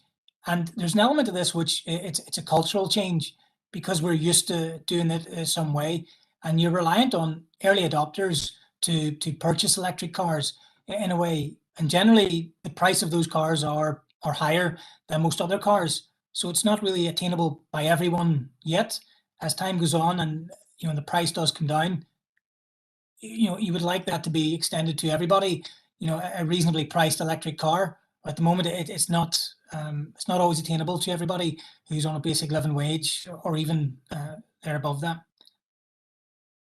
The chicken and egg is a fantastic point, an analogy used there by Councillor Hussey. It is the responsibility of a department to furnish electric charging points if we've got a policy, or if there's pending legislation that we're going to transition to electric cars.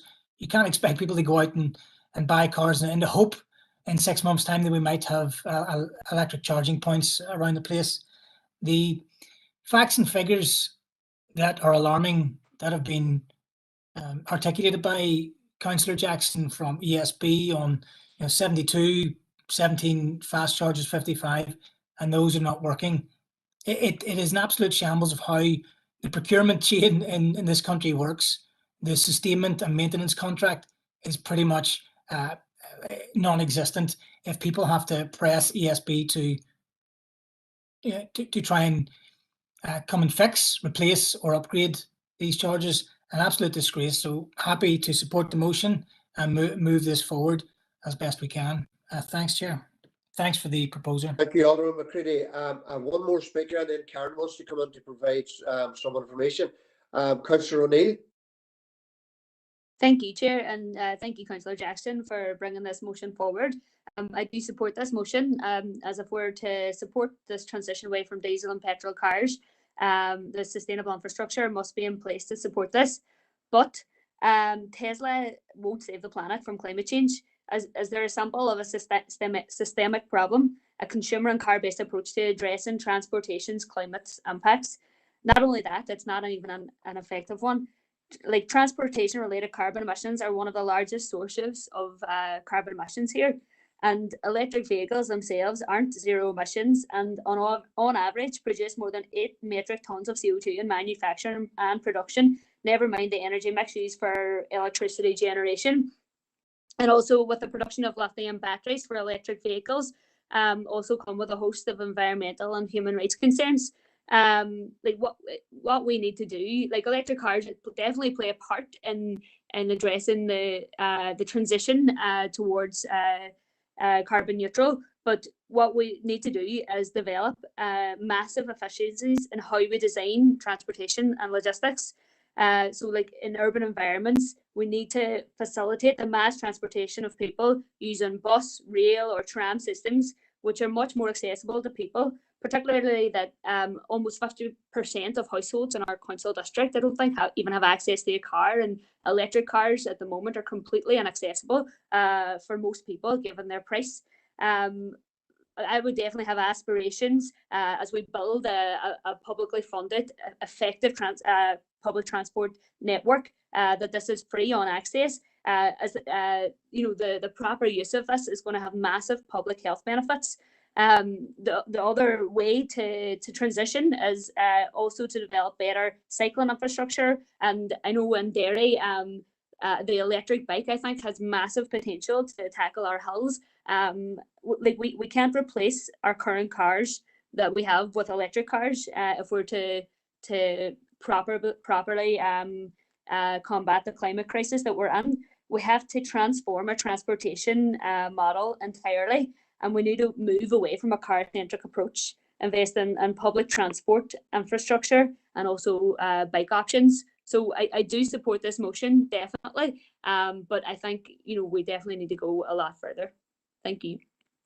Thank you, Councillor O'Neill. Karen, do you want to come in? Yeah, Chair, it's just to update in terms of following on from the motion going to come before the committee today. I've had correspondence from our head of business in council, and he's advised us that that there is the potential for council to work in partnership with a provider in terms of infrastructure for electric charging points in our own car parks across the district. So just to let members know as well, just for their information, that he will bring a report to the June Business and Culture Committee in relation to that, and suggest a way forward that we might consider working with operators in terms of charging points. It's not obviously charging points outside of the car parks, and you know, I know members will want a comprehensive network across the district, not necessarily just in our car parks, but certainly I wanted to make members aware of that for your information as well. Thank you, Karen, for that. Councillor Boyle. Thank you, Chair. Look, I'll keep it brief. I mean, just speaking on behalf of the SDLP, I mean, we're entirely fully supportive of the motion presented by Councillor Jackson today, and I thank him for bringing it forward. Actually, my party colleague, Councillor Mooney, was in receipt of a very recent letter from the department in relation to electric vehicle charging points in particular. And some of the information coming back from the department will probably be of interest to members of this committee, indeed all members on the meeting and beyond. And the ESB have advised that they're planning to replace approximately 60 of the charging points that are part of the network at the minute. And of course, members will not be surprised to know that the department are considering future requirements in terms of public charge point infrastructure. And I know that there are continuing delays with the ESB, but of course the motion here is to write to the department to garner what information we can. And I expect that it would be very similar to the information that I have sitting in front of me right now, Chair. So I could save us all a stamp, and I could share that particular email with members of this committee if Councillor Jackson was minded to do that. But if he wants to write up to the Minister, well, that's fine as well. It's really up to Councillor Jackson. But again, just to reiterate, we're fully supportive of the climate change emergency pledge. We will be supportive of the private members' bill as it's progressing as well. So thank you to Councillor Jackson for that.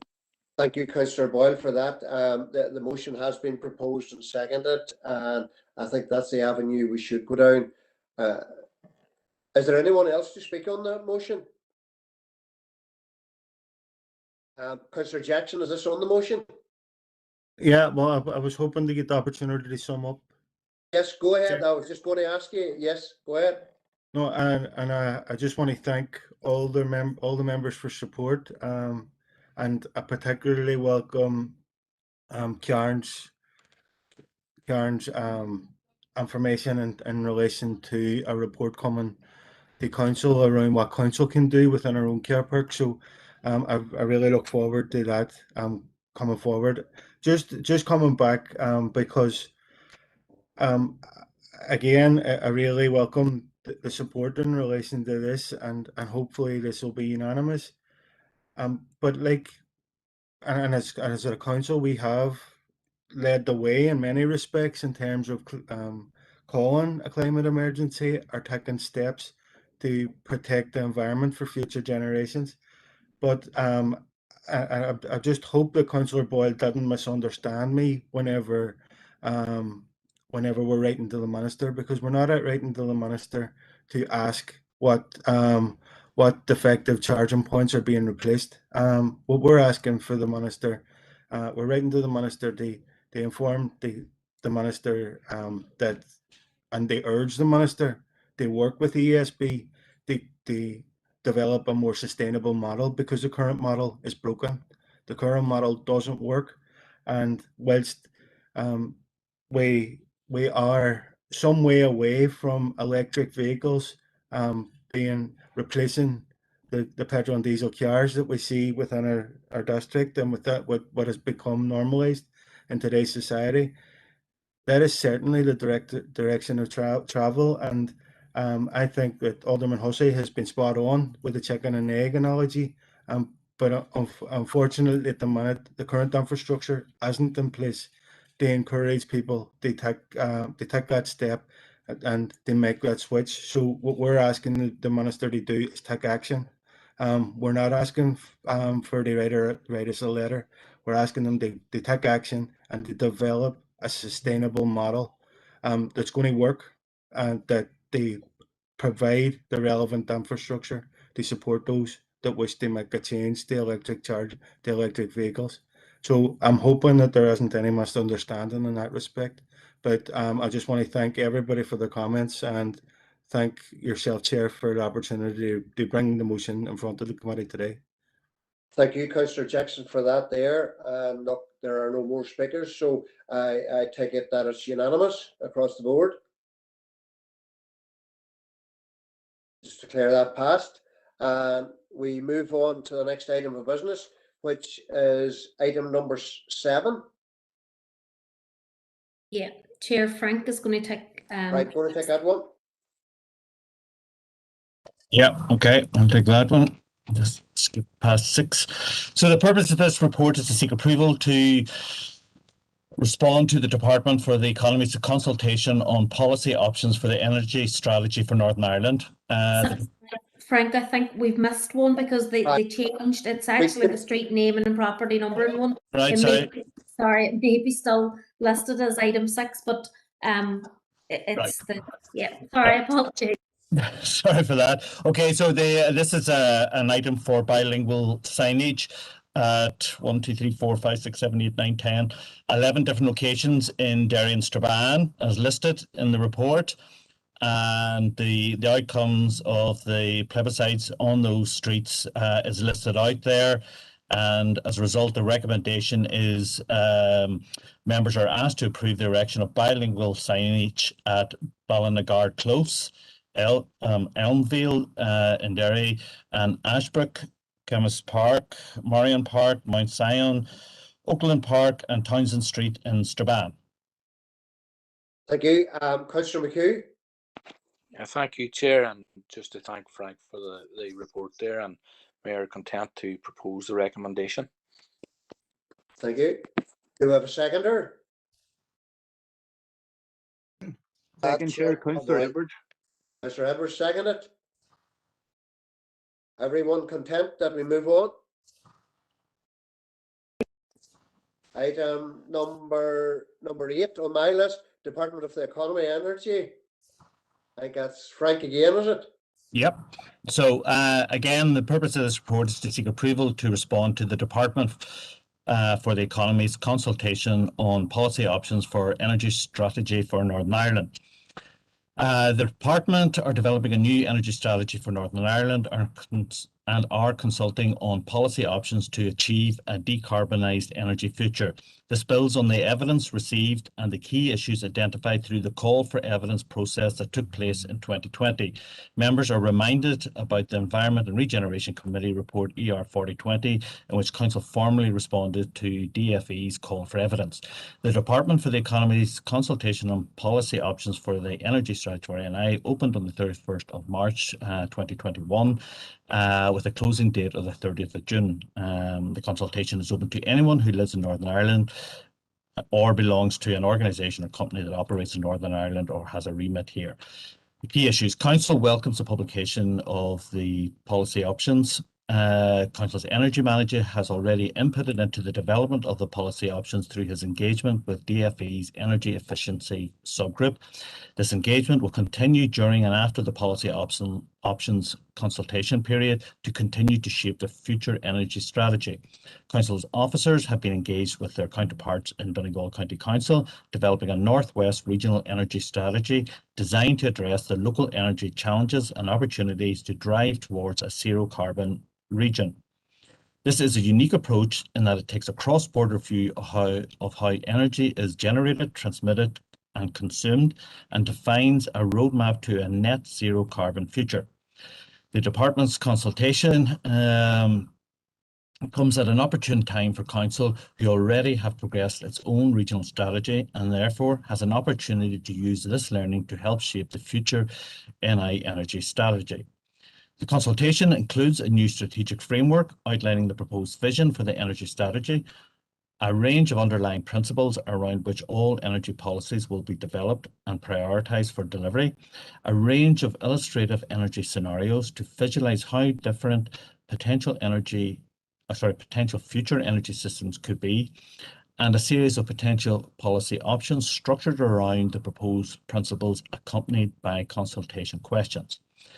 The consultation response question template is accessible through DFE's website and consists of 79 questions specific to the energy strategy framework, scenarios to net zero carbon, the energy future, the green economy, efficiency, replacing fossil fuels with renewables, a flexible and integrated energy system, and delivery of the strategy. A copy of the complete policy options consultation is contained in Appendix 1. Officers are in the process of completing the questions, and a downloaded copy of the policies option consultation questions is contained in Appendix B. DFE have structured the response tablet for answering the questions in a specific format to allow them to easily analyse the responses, with the majority of the questions requiring a simple yes or no answer, although there are some sections where a more detailed response can be provided. DFE have also developed an energy transition model to assess future energy scenarios. The model can be used to identify potential opportunities to achieve a net zero target by varying input factors such as increasing electric vehicles, the impact of hydrogen, increasing the energy efficiencies of the building stock, etc. A link to the model is included here. Members are asked to forward their comments on the policy option consultation questions for the Energy Manager to include in the response. There are no financial or other implications for Council in providing a response to the Department's consultation. Members are asked to note the content of this report and authorise a response to the Department's policy options for NI. Thank you. Councillor Jackson. Okay, thanks, Chair. And thanks for the report, Frank. We welcome the opportunity to feed in, and it's coming on the back of the motion that presented today, and the importance of us moving towards and moving away from using from energy that's damaging our environment and moving towards green and renewable energy should be welcomed and encouraged, and that's in respect to the vision that's been set out as part of the consultation document and around decarbonisation and reducing our carbon emissions to net zero. That's something that as a council we've continuously stated that that's the direction of travel that we intend to go on, and we're taking the relevant action to do that. So it's encouraging to have the opportunity to feed into the consultation document. And I suppose just in relation to a question, Frank, whilst I've got confidence in our energy manager and council officers formulating a response based on the principles that have been established by this council, but will us and members obviously have the opportunity to feed into that. But will there be an opportunity for the consultation document to be presented back to members before it's finalised or before it's finally submitted? But in respect to the opportunity that's in front of us today, we welcome it, and I'm happy that we propose or that we move forward. I'm happy to propose that we take up the opportunity and we respond, and bearing in mind Council's corporate policy in respect to the climate emergency and reducing our carbon emissions. Thank you, Chair. Thank you, Councillor Jackson. Councillor O'Neill. Thank you, Chair, and thank you, Frank, for the report there. I think it's great that this consultation is out, and I think it's great that we're encouraging responses, and I look forward to responding to this. This is such an important part of the green transition that we need to properly tackle the climate change, and I think as we think about energy production, I think we really need to think about keeping all fossil fuels in the ground that aren't currently in use, and definitely banning fracking and shale gas extraction, opposing those types of energy extraction. I think as well it's really important to think about the democratization of energy in supporting community-owned energy production and renewable projects, and so not looking at the kind of massive large-scale renewable energy projects like we see in Glasgow with the Whitley One Farm just outside of Glasgow, but like community-owned energy production, which really democratizes the energy grid. So I think that's really important because it gives communities a lot more ownership, and also it gives communities monetary incentives as well to support that switch. So I think it's really important that we involve communities in this transition, and it's a just transition, so that as we transition as well, no jobs from fossil fuels are lost, that those workers are supported into these renewable energy sectors. So thanks again for bringing this to the committee today, Frank. Thank you, Councillor O'Neill. Alderman McCready. Thanks, Chair. Just want to thank the presenting officer and welcome the report and all that is entailed. A good opportunity to impart all aspects of the spectrum, I suppose, to shape this in the way we want to move forward. The ask I would have is that when the response is drafted, presented to members in this forum or wherever, so we can sign off on it as a full committee and there's no ambiguity. Thanks. Chair, if I can come in on that, and certainly members, obviously you've had the draft consultation document now, and clearly it's fantastic to see members are interested in feeding into this process. In order for us to actually bring back a draft response to the committee, we only have the next committee, which is in June, to do that as a draft response.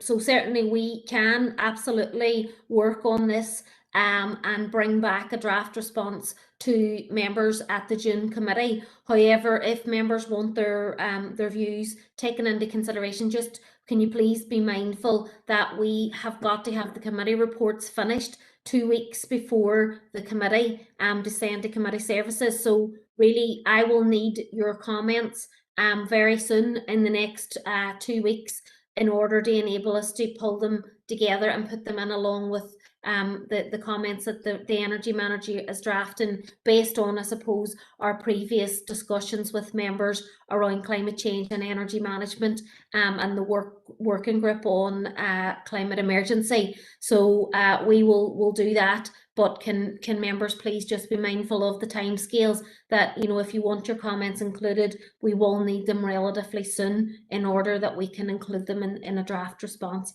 Thank you very much, members.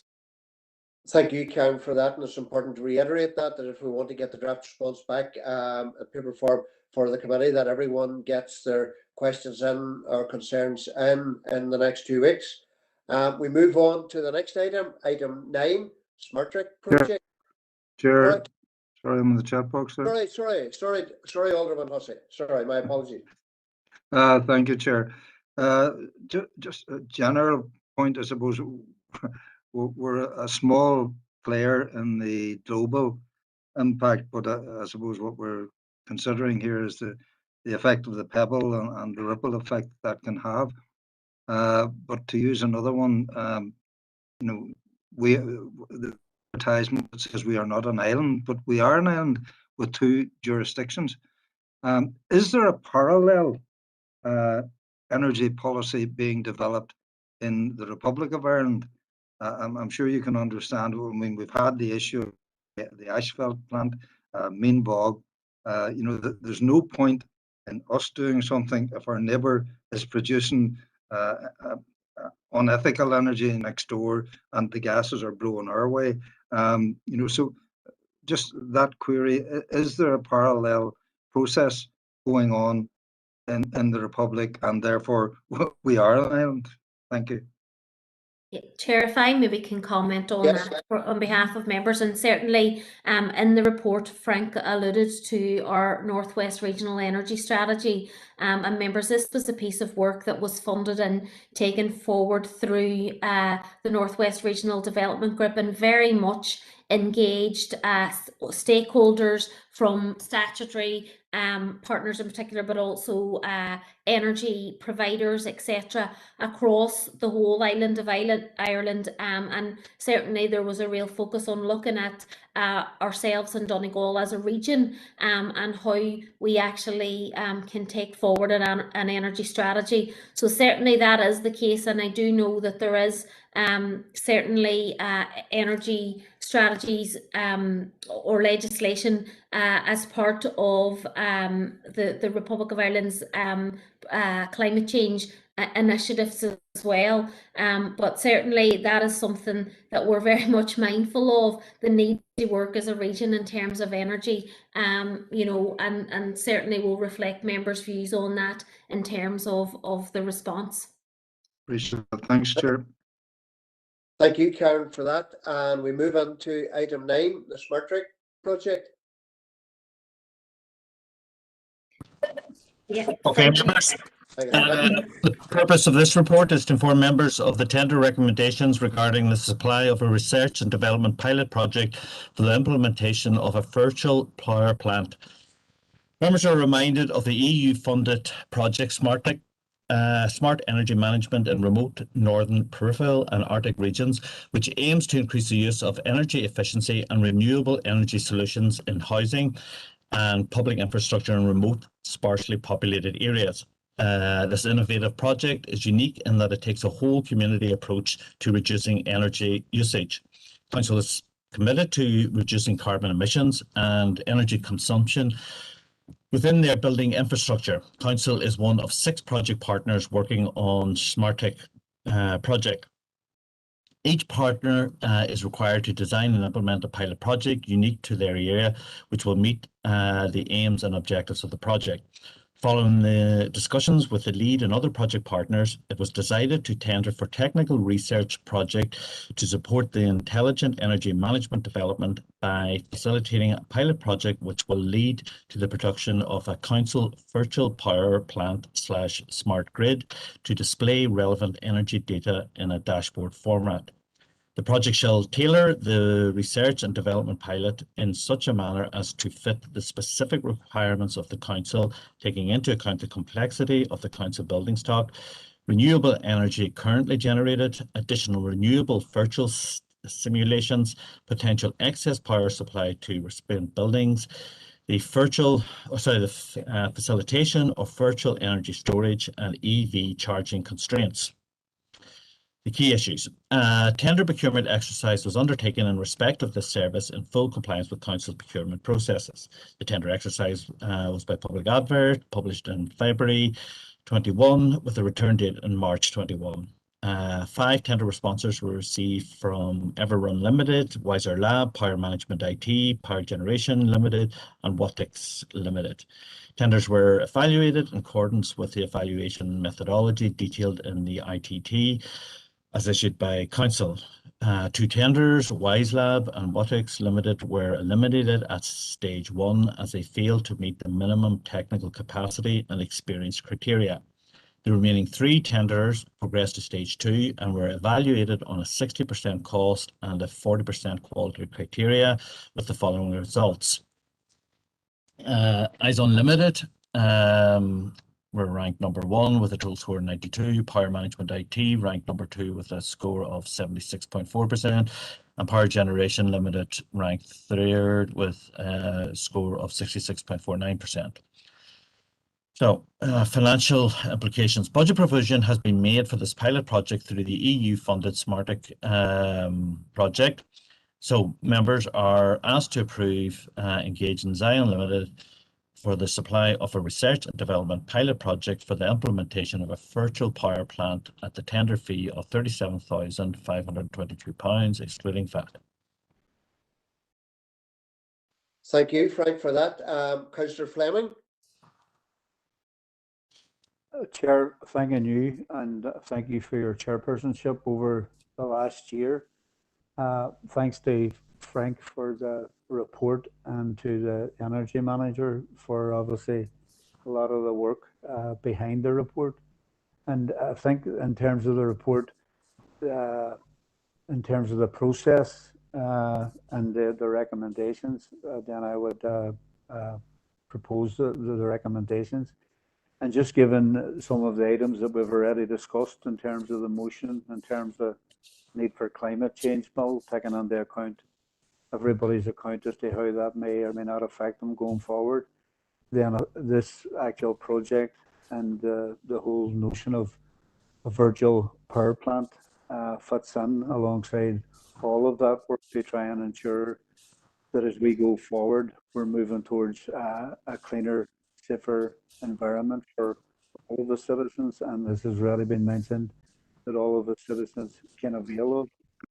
In some ways, it's very, it took a while to get the head around the notion of a virtual power plant, but in that direction, you can see where it can and would, and to be very helpful as we try and manage the power and energy that systems are cleaner and fairer to the environment and to the people who live here.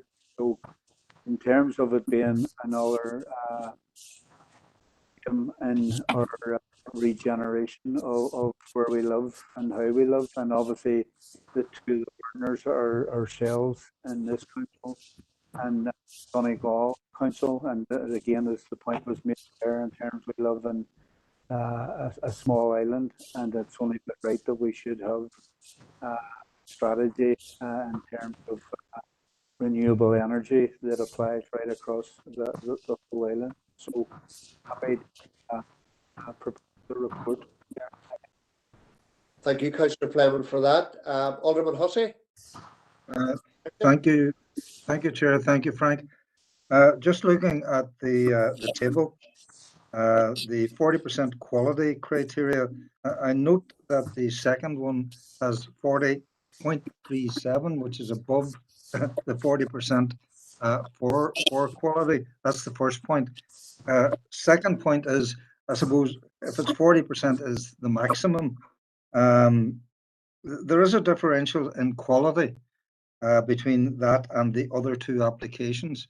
And, you know, is that something that we should be concerned about if you go on the concept of, you know, you get what you pay for? Thank you, Chair. Frank, do you want to come back in on that? Yeah, I'll check out that discrepancy that you've raised there, Councillor Hussey. It may be just simply a typo taken in from the attached tender, the actual formal tender report. In terms of the balance between cost and quality for a project such as this, you know, we would agree that in advance with the procurement manager, and it's really for him to authorize what that balance is. It would be fairly standard for you know, procuring services such as this. Does that answer your question, Alderman Hussey? It answers it, but still leaves that wee doubt in the back of my mind, if you wish, and I'm sure you understand that. Thank you, Chair. Chair, we will look into that, and if there, you know, if there's any concerns that it's anything more than an administrative error, we'll bring the report back to members for further consideration. Thank you. The report has been proposed by Councillor Fleming. Do you have a seconder?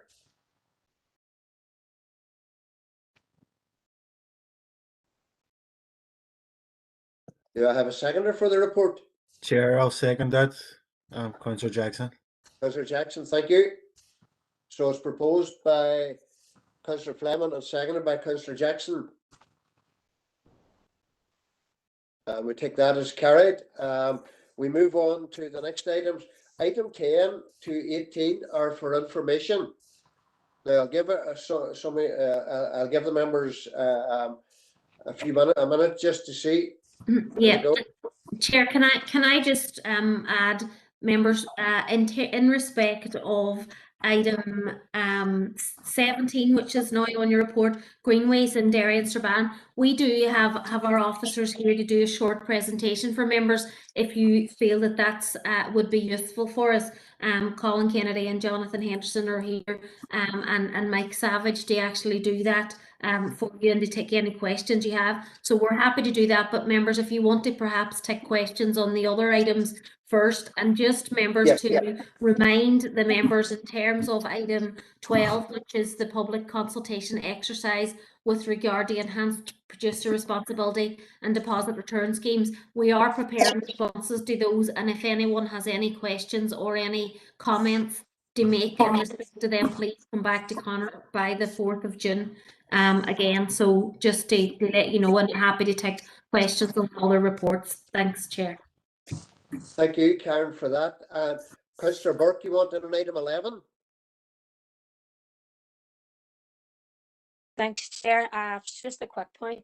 Just to obviously say it's vital that these works is completed in terms of the reservoir at the earliest opportunity, and we do welcome that despite having no ownership of the reservoir, the DFC have agreed 250,000 towards the cost, and now but we need council and indeed DFI to further explore and identify the remaining budget. In theory, the Reservoir Act could potentially provide the additional funding, but we believe we can't really afford to wait until it's implemented, given the impact it's having on key planning applications, obviously including Fort George and Glenview Community Centre. As a council, along with central government, options need to be explored so as to ensure this funding is in place sooner rather than later to remove these planning blights that we're experiencing. Thanks, Chair. Thanks, Councillor Burke. Councillor O'Neill, do you want on the same item, item 11? Yeah, it was just a check. I know that I think council have agreed on working on developing a master plan for the area, and it was just you know, so it's great that council have met with you know, as per the report, the Creighton Country Park. So it was just to kind of get an update on the development of that master plan. And I know this report has says about the money and stuff, and it's just like, has there been consultation and stuff done with residents as of yet, or you know, what are the next plans? Thank you. Chair, I can update on that if you want me to now, and just members, will be aware that the notice of motion required us to bring back a report to members in relation to the feasibility of carrying out a master plan. And certainly, you know, as members are fully aware, the asset is in, you know, a 100-year lease to Creighton Country Park. So in effect, they are the owner of the asset, and we have met with them to look at potential options for engaging with them and how we might work together moving forward, and indeed how we might work together to have a master plan for the lands. You know, certainly, you know, council isn't mandated, and really, I suppose, probably wouldn't want to just go in and say we're doing a master plan on your land. Creighton Country Park are very much willing to work with us in terms of how we take forward the development of the site. And at the minute,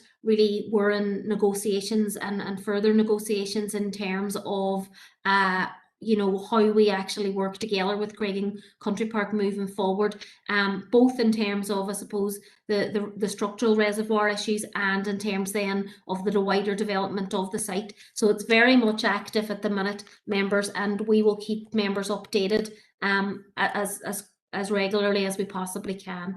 Thank you. Councillor Logue, do you want that on the same issue?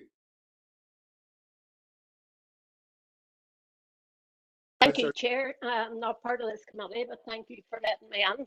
It's the same issue? Yes, it is. Okay, go ahead.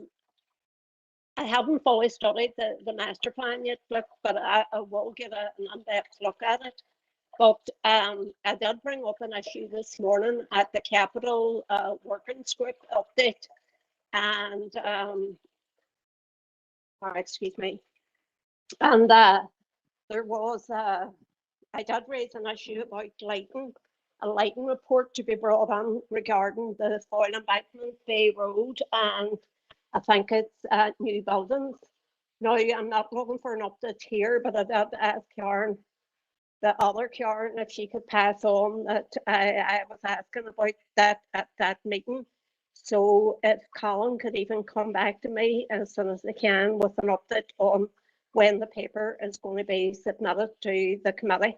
Okay, thank you. Through Chair, if I perhaps update on that, certainly officers have prepared an item for consideration by the members' capital working group for consideration of funding in terms of that. So once that meeting happens, which I believe, according to the Chief Executive, he's intending to have a capital working group meeting with members in June, and that is one of the issues that we've already scoped a paper for, and we will have that considered by members with a view to taking it forward following the meeting if members are so more than happy. We've already been working on it. Councillor Logue, thank you. Appreciate that update. Thank you very much. Councillor Edwards, do you want that on item number 15? Because I'm minded that when we go to 17 that we have the presentation. So do you want to speak on item 15? Yeah, well, I was just going to say that, Chair. Thanks for letting me in. It's item 15, the rural fly tipping, and I thank officers for an update on this. But it is, well, fly tipping major issue in our rural areas, both the environment and to farmers. In particular, it's an issue that, as a rural councillor, an issue that's highlighted with me constantly, and I get pictures and I report it into council and where I can. But it is disappointing not to see information. I know it cannot be broken down for urban versus rural, but it would be good to see that. But I'm wondering if officers could provide an update on the overall fly tipping figures across the council area, because I would imagine a good proportion of them would be in the rural areas. Would they also be able to give some indication of what that increase has been like in the last year, and what the number of individuals that have basically been brought to task for fly tipping across the whole of the DA of Castleberg and everywhere else. Sure, it's been raised with me, but in particular, I noticed the fly tipping's a big issue in the glebe in the DA, and in particular, there's beside the sporting pitches there in the glebe, there's a farmer's field there, and there's all sorts of rubbish and stuff in there. And I know that council were going to look at putting a fence up there, because the fence is most of it's knocked down. It's in a bad state of disrepair.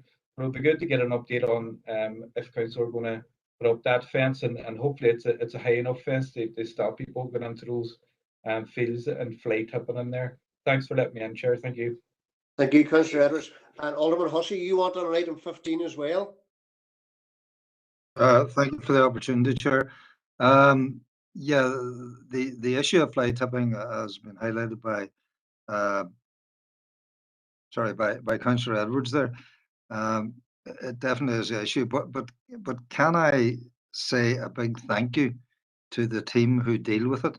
I think it is an enhanced team from what previously was, and I have certainly found response from that team to be timely and efficient when they're able to get to the items and deal with it.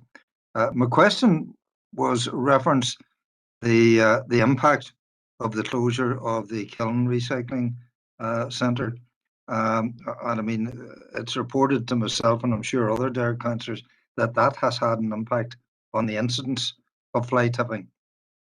So when can we expect an update as to progress? And we have an idea, but has somebody pressed the starting button yet on the development of a new facility to replace the present kiln site? Thank you, Chair. Thank you. Alderman McCready, you want on item 15 as well? And I guess everyone on item 15. Alderman McCready? Yes, thank you, Chair, and thanks for the report. During the working group and subsequently to that, there was an aspiration of getting a heat map based on geography and all the other factors within. How are we getting on with that? Because that is the tool which we need and have asked for. And I know it's a big ask, but it's useful when we get it. Thank you, Alderman McCready. Conor or Karen, which one? Yep. Go ahead, Chair, Conor. I'm happy to take that, Chair. Yep.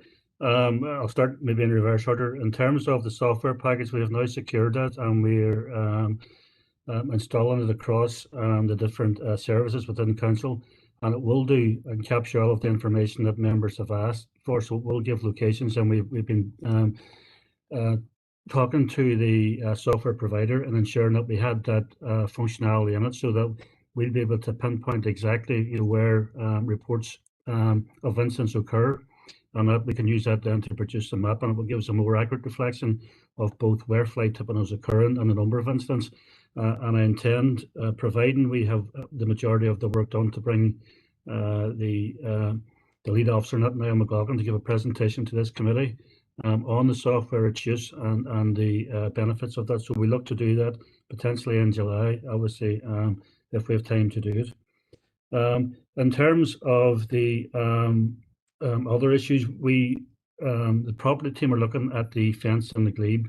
It's an ongoing issue, as Councillor Edwards has referred to there. It's used as a bonfire site, and that in turn generates its own difficulties in terms of materials coming onto the site, but the property team are looking at that.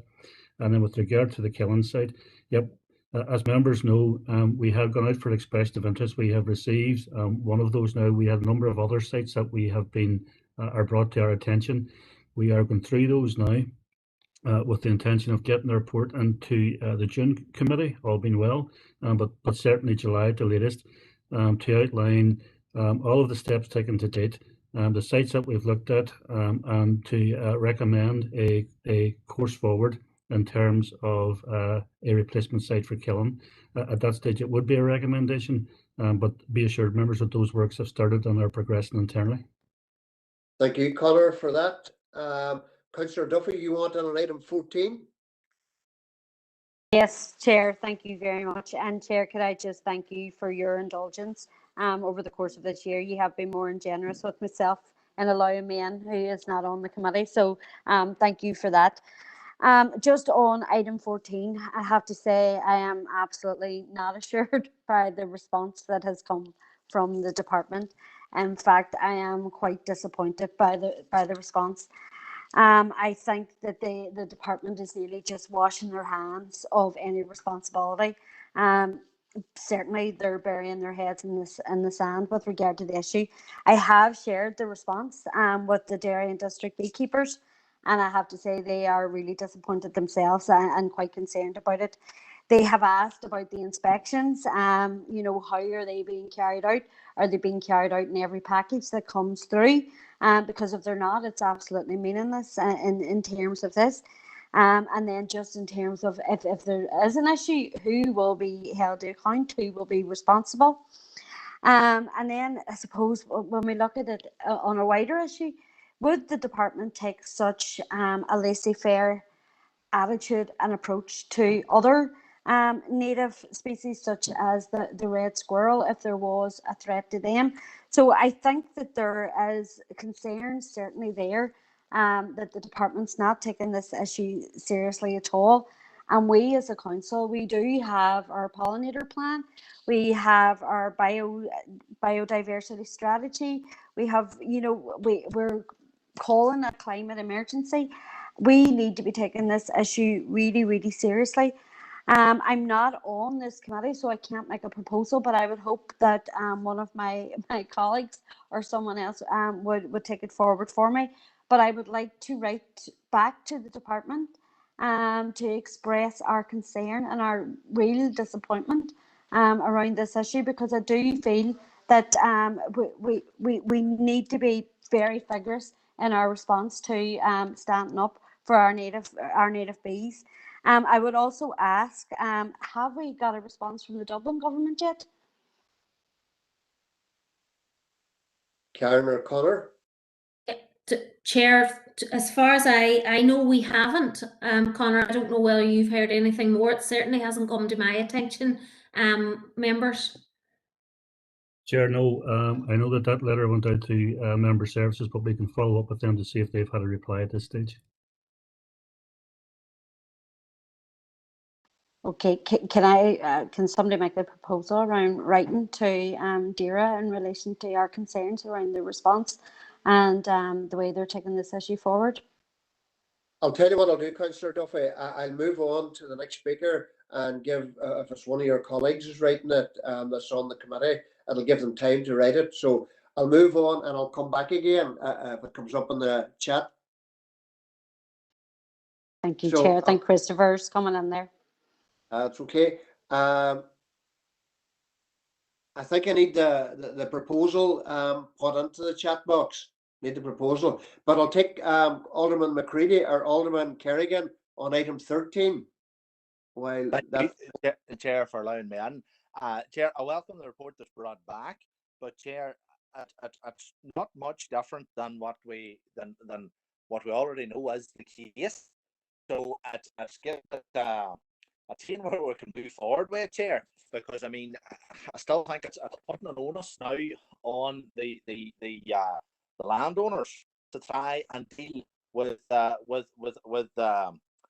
stock that's been dumped into the waterways. And as is highlighted in the stock, it can be washed on down if you have a good flow of water, and it's washed on down into some other man's ground. So again, and one of the factors even was mentioned earlier there, with the like of the source to tap scheme that's been introduced there, particularly in the Derry waterways, a lot of these bits of ground that were opened up onto water courses, they've all been wired off now.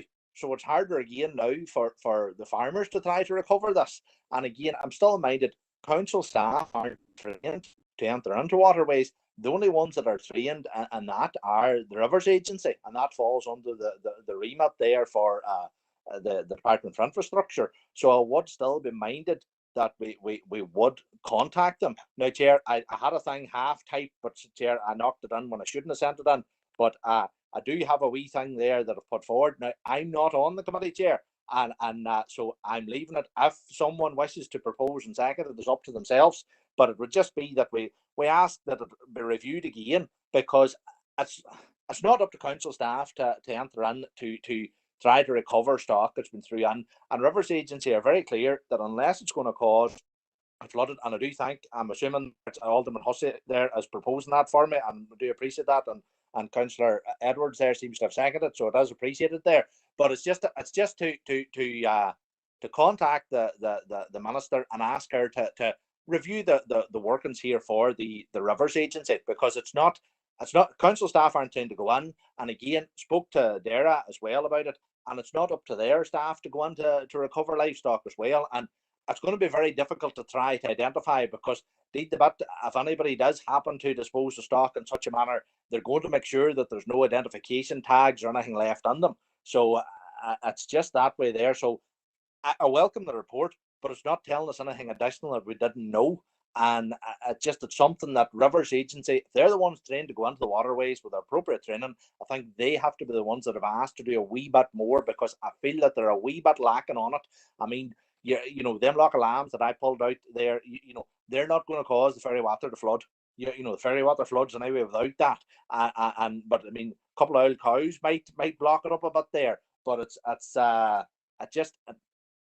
think they're shirking the responsibility a wee bit. And if we can write to the minister and ask her to get a wee remit, look again at what the Rivers Agency remit is, and if they could assist, at least if they could recover it, if it falls out that it is council's responsibility to remove it, well, we'll go down that line. Hopefully, as I say, there'll be less of that now. The lambing season's rightly over, but hopefully, as I say, we can do something. But welcome the report, and hopefully I'm right in saying that Alderman Hussey and Councillor Edwards have proposed and seconded. Thank you, Chair, very much.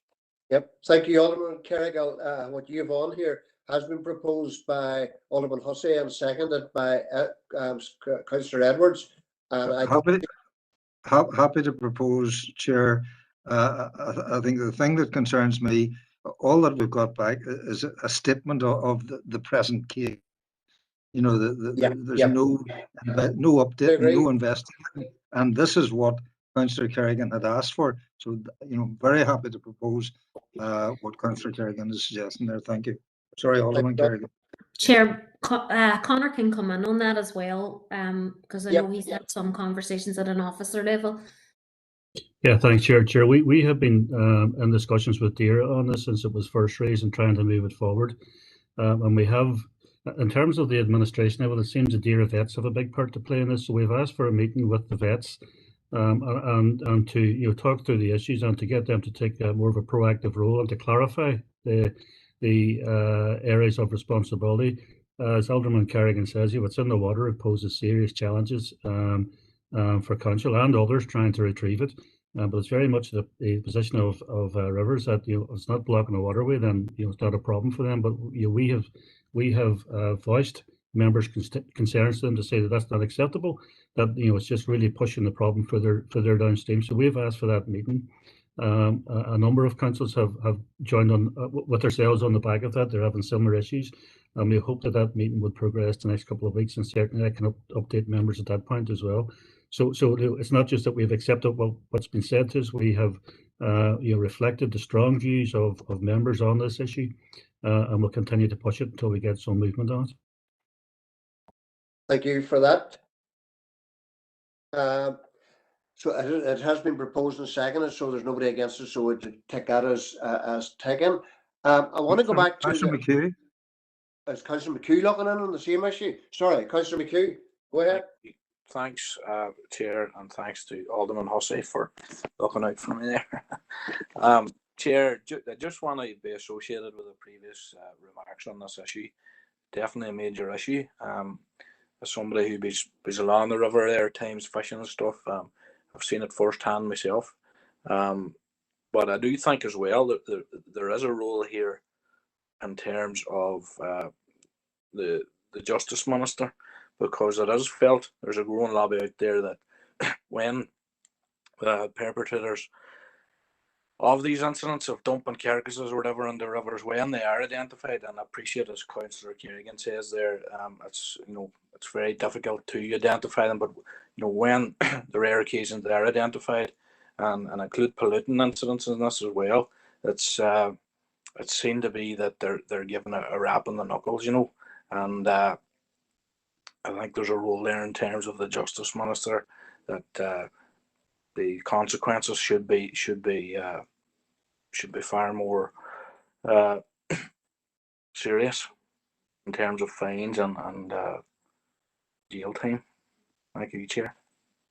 Thank you, Councillor McHugh, and I see Alderman Hussey says that the Derry boys have to look out for themselves. So, Alderman Kerrigan, you want back in on the same issue? Very, very briefly, just to comment on something that Conor had stated there, Chair. I think Rivers Agency saying that, as Connor had stated, that unless it's going to cause a flood, it's not their issue. And again, I had a young lady contacted me in regards to her young daughter. I think she was 2-year old, and that cuddy was in the hospital due to drinking contaminated water. And the doctors came back to that woman and told her that it was either sewage or animal carcasses in the waterway that had caused her daughter to be hospitalised. So I think it's a wee bit, I think Rivers Agency are taking a wee bit of a, very flippant action in that it's not their problem, unless it's going to cause a flood. That was a woman, and that was the diagnosis that she was given for her 2-year-old daughter, and that was in through the water supply and through the drinking water that cuddy had to get it. So just passing comment. Thank you. Thank you, Alderman Kerrigan, and we await the reply back from the Minister of Infrastructure. I want to go back here. Councillor Jackson, do you want to propose the proposal regarding the bees? Yes, Chair, I'm happy to do that. Councillor Duffy has put it in the chat box, so I'm happy to propose the wording that's been typed in by Sandra. That's okay. And Councillor O'Neill, you have seconded it. Am I right? Yeah, I'm happy to second, Chair. Thank you. Yep. I've heard nobody against, so we take that as taken. See who's next. Councillor Maeve O'Neill, you want on an item 12? And I think Councillor Logue is looking in on item 18. Councillor O'Neill first. Go ahead. Yeah, thank you, Chair. It was just to speak about the deposit return schemes and the extended producer responsibility. I just would like to welcome this consultation. I think it's brilliant to see because these are the higher levels of the zero waste hierarchy where we really need to be putting our energies into in terms of redesigning how we produce things. And when you put that extended producer responsibility onto that, it's where the action comes. And I know there's been a massive campaign from Zero Waste Europe at the EU level to really drive this into policy. So fair play to Zero Waste Europe for doing that. And I think this is part of the culture shift and progressing towards a zero waste circular economy. I just wanted to check. I know in that paper it's saying that they are going to hold a number of workshops on both these proposals, focusing on the impact that these measures will have on district councils. So I was just wondering, will they be public workshops, or will it be council focused workshops? Are councillors able to attend these workshops, and have they been scheduled as of yet? So just some questions on that point. Thank you. Thank you, Councillor O'Neill. Karen, do you want to come back on that? Chair, I can take that one, Chair. Connor? The department have advised that they're organising these events, and they see it directed primarily at councils. Now, they haven't provided any other detail at this point in time. There are a number of differences between how these policies will be implemented within Northern Ireland as opposed to across the rest of the UK. So they're to use their words, they're getting their head around it at the moment. But we have advised that there needs to be a wider consultation and wider engagement so that people fully understand them. And as soon as we get that information, I'll bring it to members. Thank you, Connor, for that. Councillor Logue, item 18. Thank you, Chair. And very briefly, but thanks first of all for letting me in again.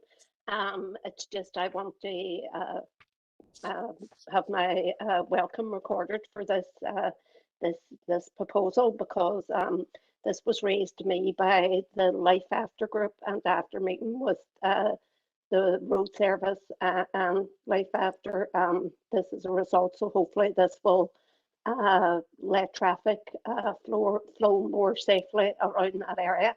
Thank you. Thank you, Councillor Logue, for that, and your comments are noted. Alderman Ramsey, you were looking on item 21. I don't know whether you're coming in early, but that is potential. After the presentation, thank you. But you said item 21? Yeah, that's part of the. Is that not part of that presentation? No, that's item 17. 21 is confidential. Well, basically on the Clooney master plan. That's okay. Just, Chair.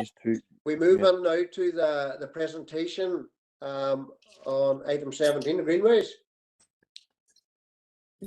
Yep, Chair, if I perhaps, I know we have Colin and Jonathan and Mike on the line. I think Colin is Jonathan going to take the presentation and along with Mike. Karen, that's correct, yes. Jonathan, do you want to come in? Yeah.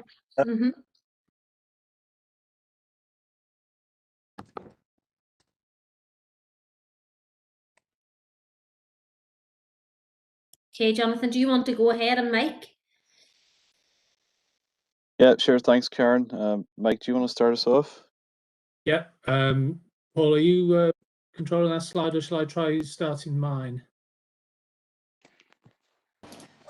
Do I try it? Just see if this one works. Yeah, go ahead. Okay, can everybody see that one okay? Yeah. Yeah, just start your Okay. slide. Fine. Right. Thanks, Chair. Thanks for inviting us. We've been asked to prepare a presentation looking at greenways in the district, their history, the work currently underway, and what we're looking at for the future.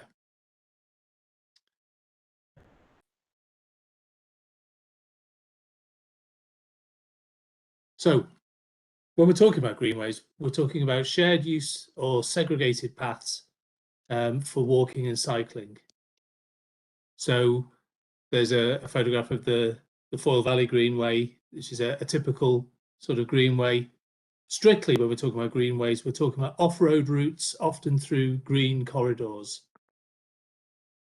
We sometimes apply it to shared use paths beside roads, which provide many of the same functions. So there's a section at Crescent Link. So it just makes it easier when we're trying to talk about the total traffic-free provision in the district to refer to greenways. And they're one component of our walking and cycling network. In terms of the strategy behind greenway development, Council was involved with Donegal County Council in drawing up the Northwest Greenway Plan in 2015, which identified a number of routes that could be developed around the border area.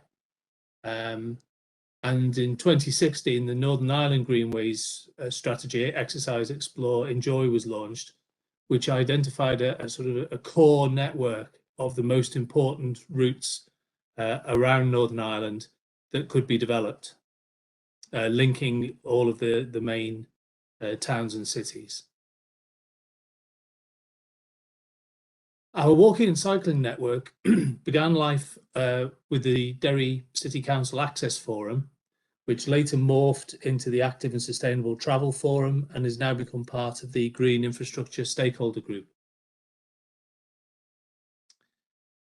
Derry City Council started developing greenways more than 20 years ago, starting with Prehen Greenway in 1999, then the Foyle Valley Greenway 2000, in later years Waterside Greenway, Queen's Quay and Crescent Link were added to the network. And currently the network across the district we normally show in this master plan, which gives us, by having the three maps, it gives us enough detail on the urban areas of Derry and Strabane, but also gives us a chance to see a view of the district as a whole. Since 2014 and the formation of Derry City and Strabane District Council, an additional half a kilometre was added at Waterside Greenway.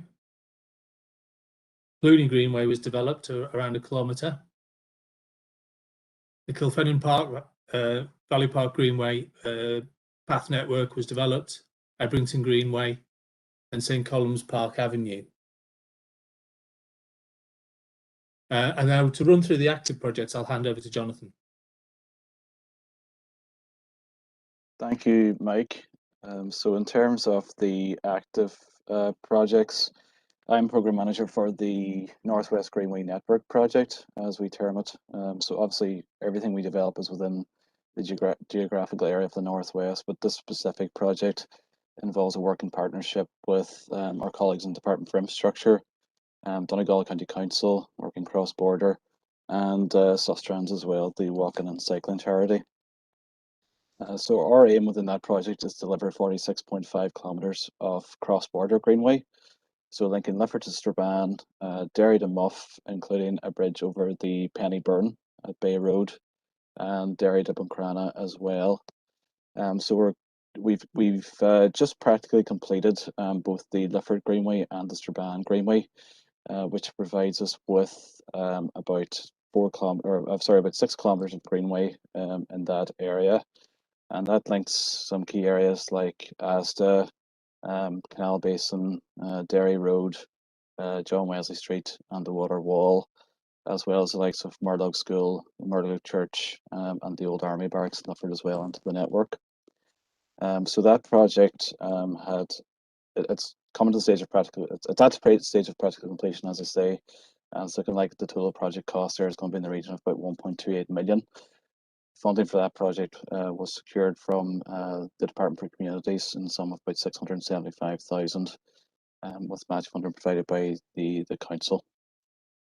What I should have said is the global project is funded by SUB to the sum of 14.8 million, with an estimated total project cost currently of about £25 million. In terms of the Derry to Muff Greenway, we've recently secured planning approval for the Culmore Greenway, which is about 10 kilometres.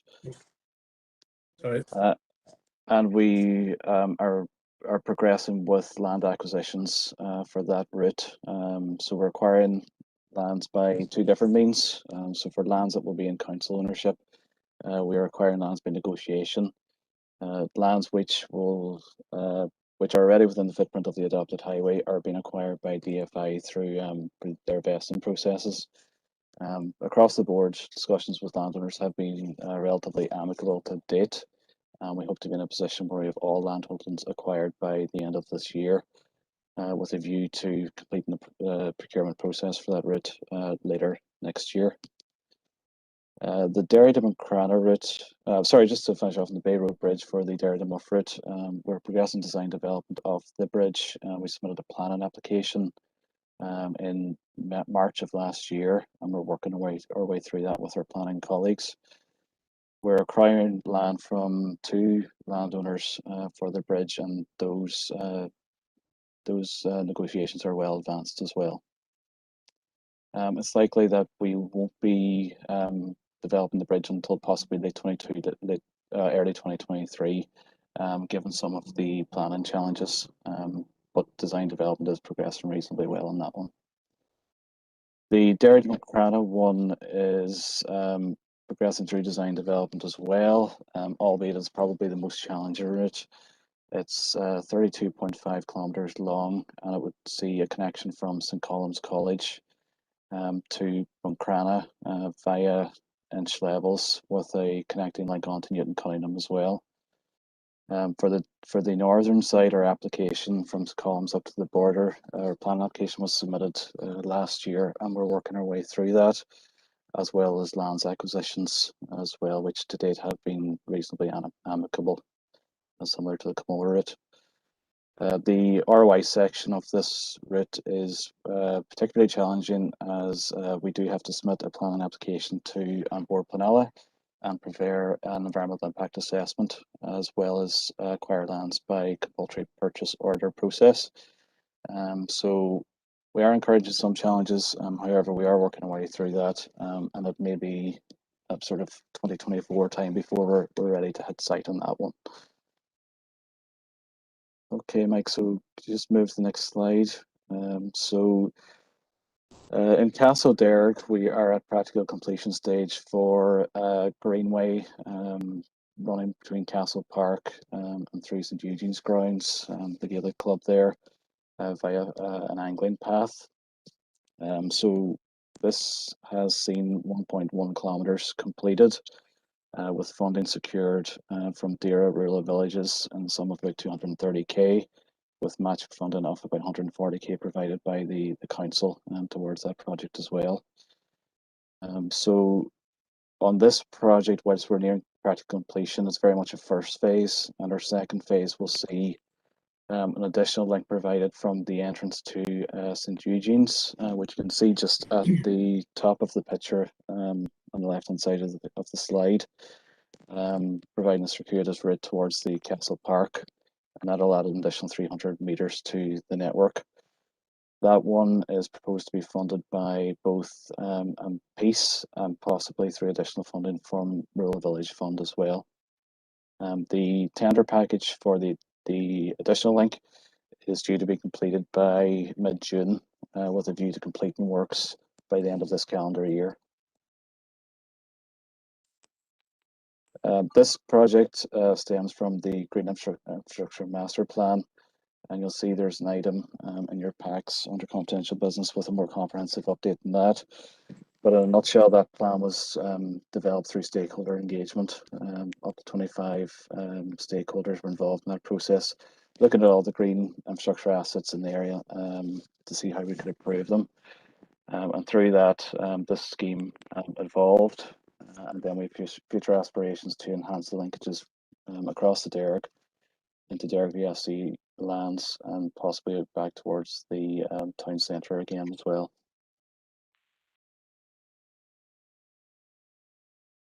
Okay, Mike, happy to move on? Yep, okay.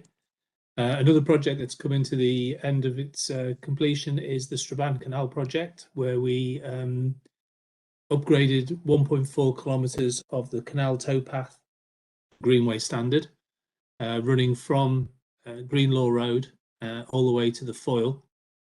That's been incredibly popular, obviously chimes with COVID times as a facility for people to go walking and cycling, one that's very well received to the point where we're now having to tackle some of the issues around car parking in the area. Strathfoyle Greenway, running from the end of the Waterside Greenway at Foyle Bridge to Strathfoyle, 2.4 kilometres long. We're at the position that we've appointed the design consultancy to take this one forward. We should be completing on the last two parcels of land acquisitions in the next 3 or 4 weeks, we hope. We'd be hoping to actually go on site to start work December or January and have the Greenway open in summer 22. Also marked on that map in blue is the Strathfoyle Maydown link, which Department for Infrastructure are developing at the moment, and that should be open in summer of this year. And another active project, Strabane North Greenway, with funding from Department for Infrastructure, the Green Blue Fund that's also supporting the Strathfoyle Greenway.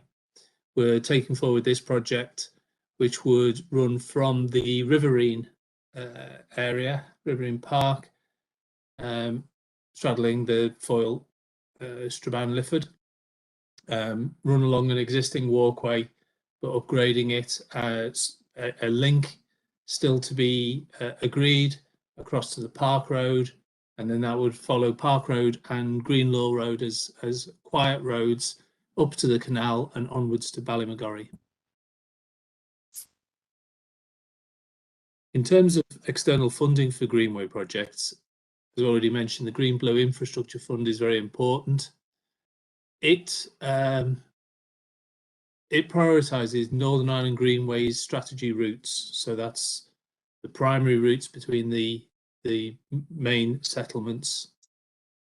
And because it is focused on modal shift, that is taking people away from car use, it needs to target or it needs to be near significant population centres for the numbers to stack up in the business case for DFI.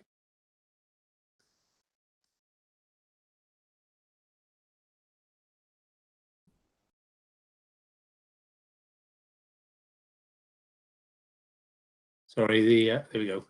Derry have a strand of funding for tackling rural isolation and poverty, which we hope will be contributing towards the Strathfoyle Greenway construction.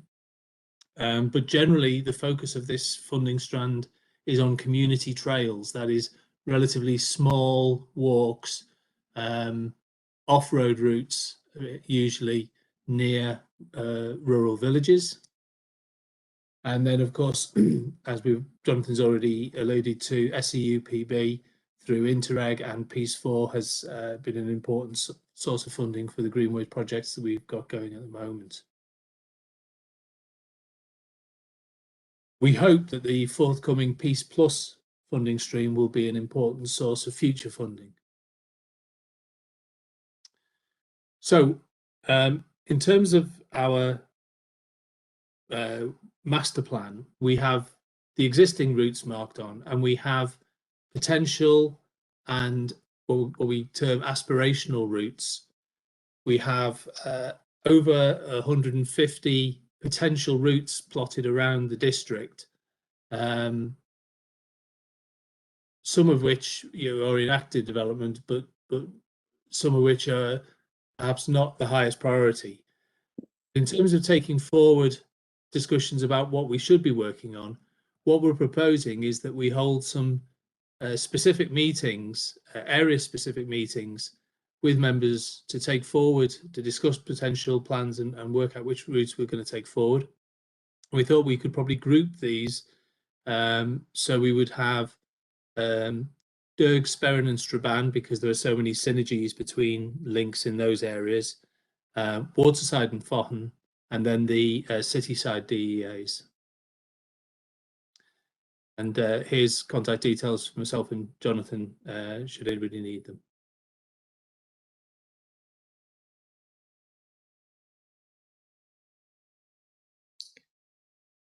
Okay, Chair, I'm happy if we want to take any comments. Yep. I have a few speakers indicated here, Karen, now to speak.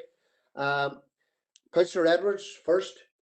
Chair, thanks for letting me in. I want to thank Jonathan and Mike for their update and for their presentations on the greenways across the council area. And I suppose it's highlighted there, I know Strabane Canal well, and the greenway going into Strabane town itself there, and also the castle there, get the castle site too, which is just, I think, just reopening.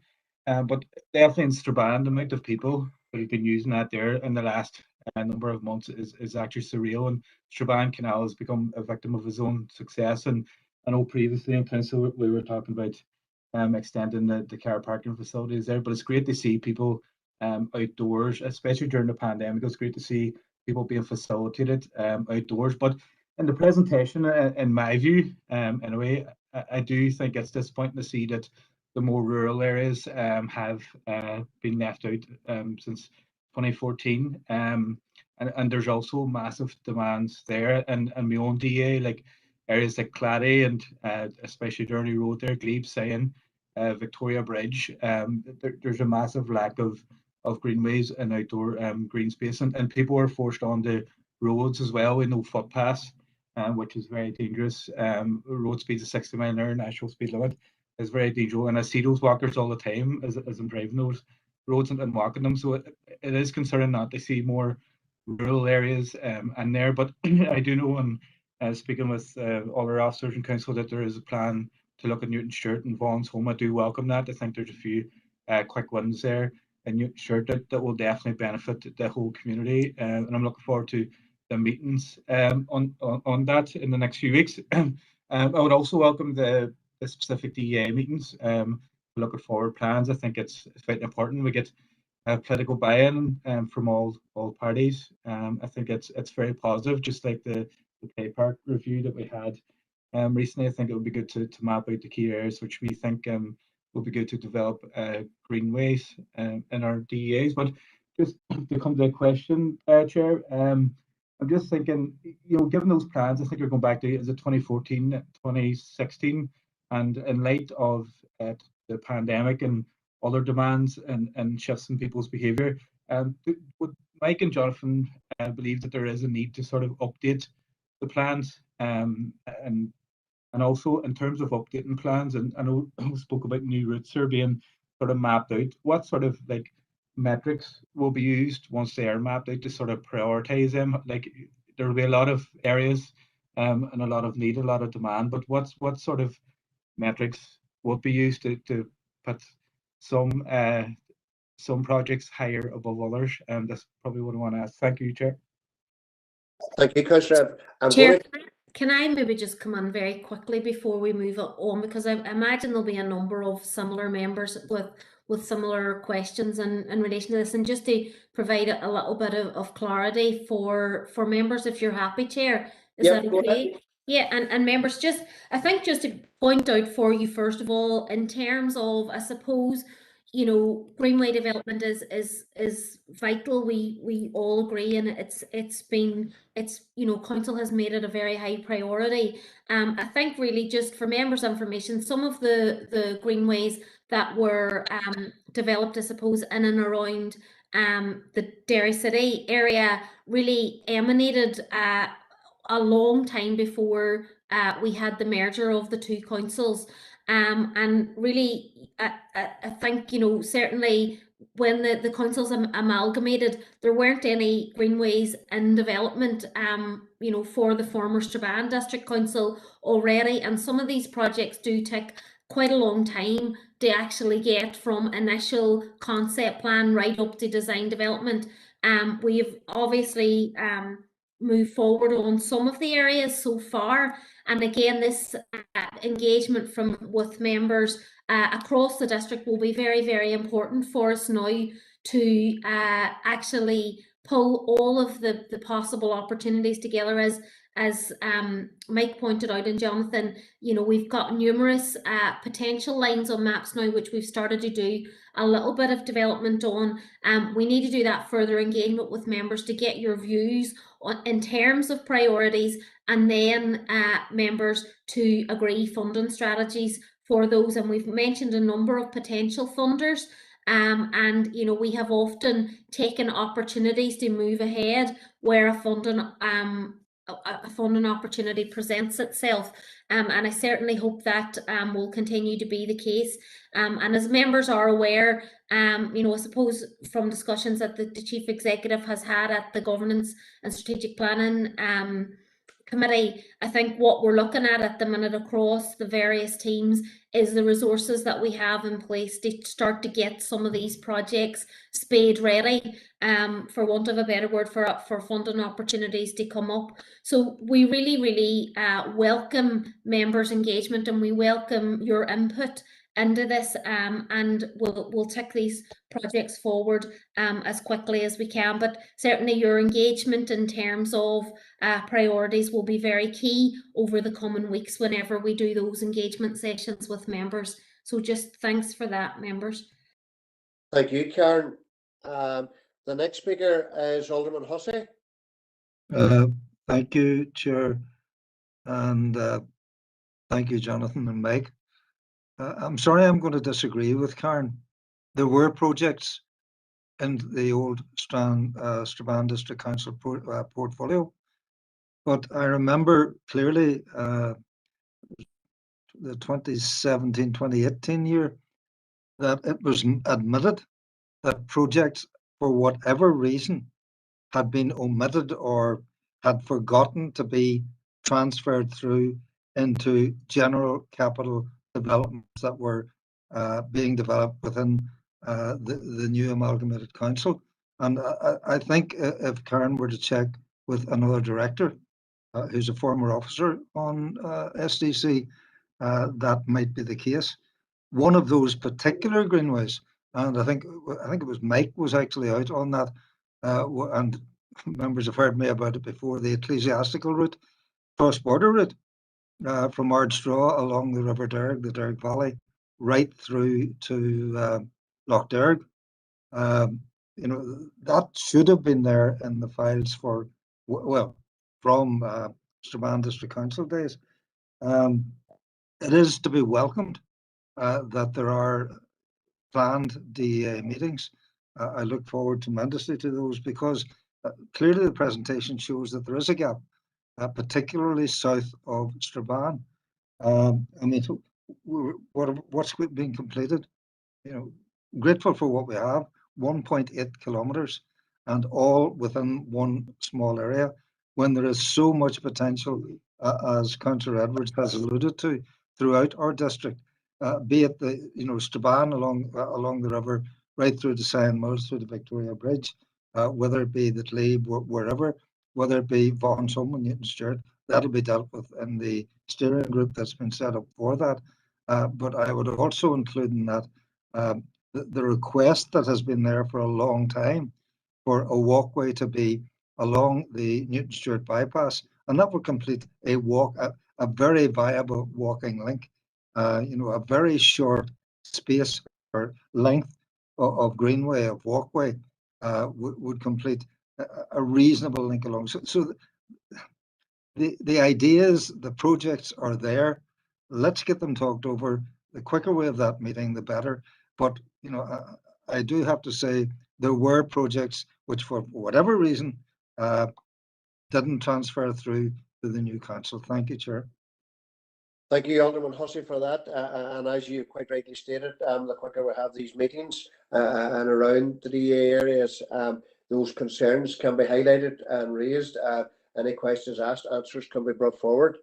Our next speaker is... Sorry, Chair, just before we move on, just an update, Alderman Hussey, I suppose just in terms of Newton Stewart, I think that's one of the ones that we have been talking to DFI in relation to see whether or not that may be able to be developed through their new blue-green infrastructure team that they have in place. So it's possible that there may be something on that we can update members in the near future. So we'll update you as soon as we have a further information on that. I absolutely appreciate that, Chair, and it is vital that we work with other agencies. Now, we're not just doing this all by ourselves. Thank you, Chair. Thank you for that. And look, I have 4 other speakers that are indicated here, and the list that I've got them in is Councillor O'Neill, Alderman Ramsey, Councillor Logue, and Councillor Fleming. So the next indicated speaker is Councillor O'Neill. Thank you, Chair. I'm absolutely loving the enthusiasm for cycle paths and greenways and every different DEA wanting more of this. I think it's absolutely excellent to see that enthusiasm for proper and effective and plentiful cycling infrastructure.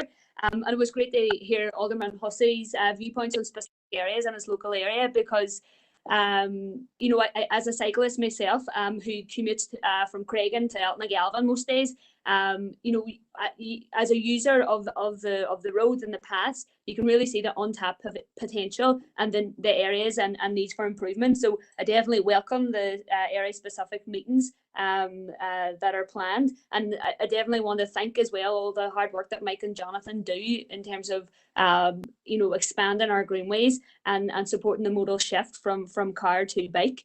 I think that's really, really important. The engagement with current cyclists, but also with people who would love to cycle and exploring the barriers to cycling. I know that hills is definitely a barrier, and I've already spoken this evening about the potential of electric bikes and overcoming that, but road safety is also another key barrier, and having working on the best models for the bespoke areas on what is the best system to ensure bike and commuter safety when supporting that modal shift.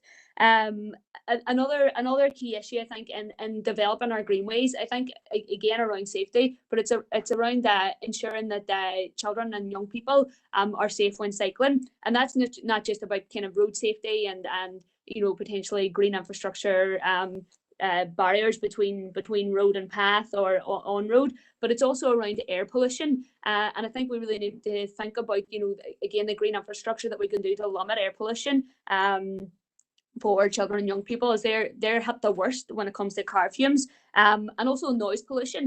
And obviously the greenways that aren't along a road, there's no issue on this, but there's plenty of greenways that are on a road. And I do have a few questions as well, but before I ask them, I know that the beginnings of the cycle infrastructure in Derry were spoken about, and it's just a kind of remember this as a child whenever the first bike paths did come onto Derry along the Northland Road, and I think that was credit to the pedal power movement, like Alan Weaver and Joe McGuigan, who really pushed hard for that cycling infrastructure to come on when there was no such thing, happening, on this local area. So fair play to to them for beginning this movement like over 20 years ago, as Karen had said. So I was just on the Northland Road cycle path. It wasn't included within the presentation. So I was just wondering, who has responsibility for that? I know it is maybe 20 years old, so it is a wee bit unloved and needs maybe a bit more investment in maintaining that specific cycle route and addressing the issues such as air pollution and noise pollution for when people are using that specific cycle route. So just wondering, are there any plans to enhance that route or maintain that route and to address those sorts of issues around air pollution and noise pollution? But also kind of on the potential of the city bike scheme, and I know there have been previous conversations looking at the potential of a city bike scheme, and which is where which has happened in lots of different cities around the world, and there's been good models of this, and there's been this has been tried and it's failed as well in certain cities, and I think we've coming late to this party, we have the potential to learn from what's worked well in different cities or districts as well for the city bike scheme. And is there any movement on such a scheme here with the inclusion of electric bike options with this? And again, just around the transport hub with that was again maybe talked about in the train station and the waterside. Again, just like an update on is there anything happening there to again support increased use of bikes, and I think like we need more of this. This is exactly the type of resources that we need to pour our energy and funding into as part of the transformation that we need in order to respond effectively to the climate crisis. And I think if we build it, they will come. We've seen that over the pandemic. So many people have got on their bikes, and I think this is there's such a momentum here now to capture that increased bike usage and to support and enable people to safely go on that modal shift from car to bike. So thank you.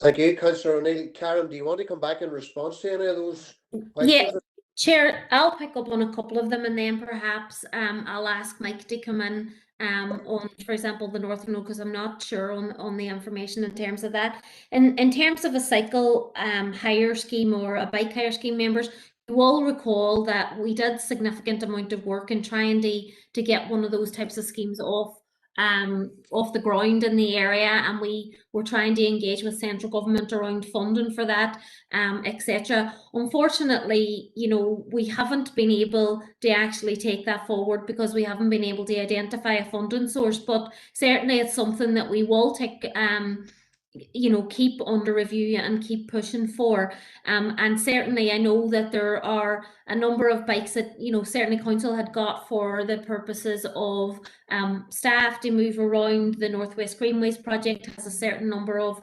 bikes that we may be able to purchase, etc. I know that there's a number of schemes through Visit Derry and indeed the potential for a scheme at privately on Ebrington, etc.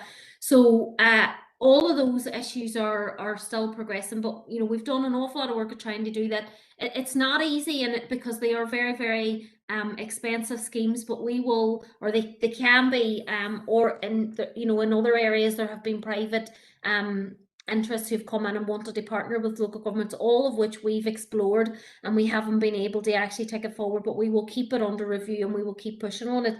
In terms of the multimodal transport hub and the active travel centre, certainly that is is within the auspices of the development of the multimodal transport hub. It's being led by DFI.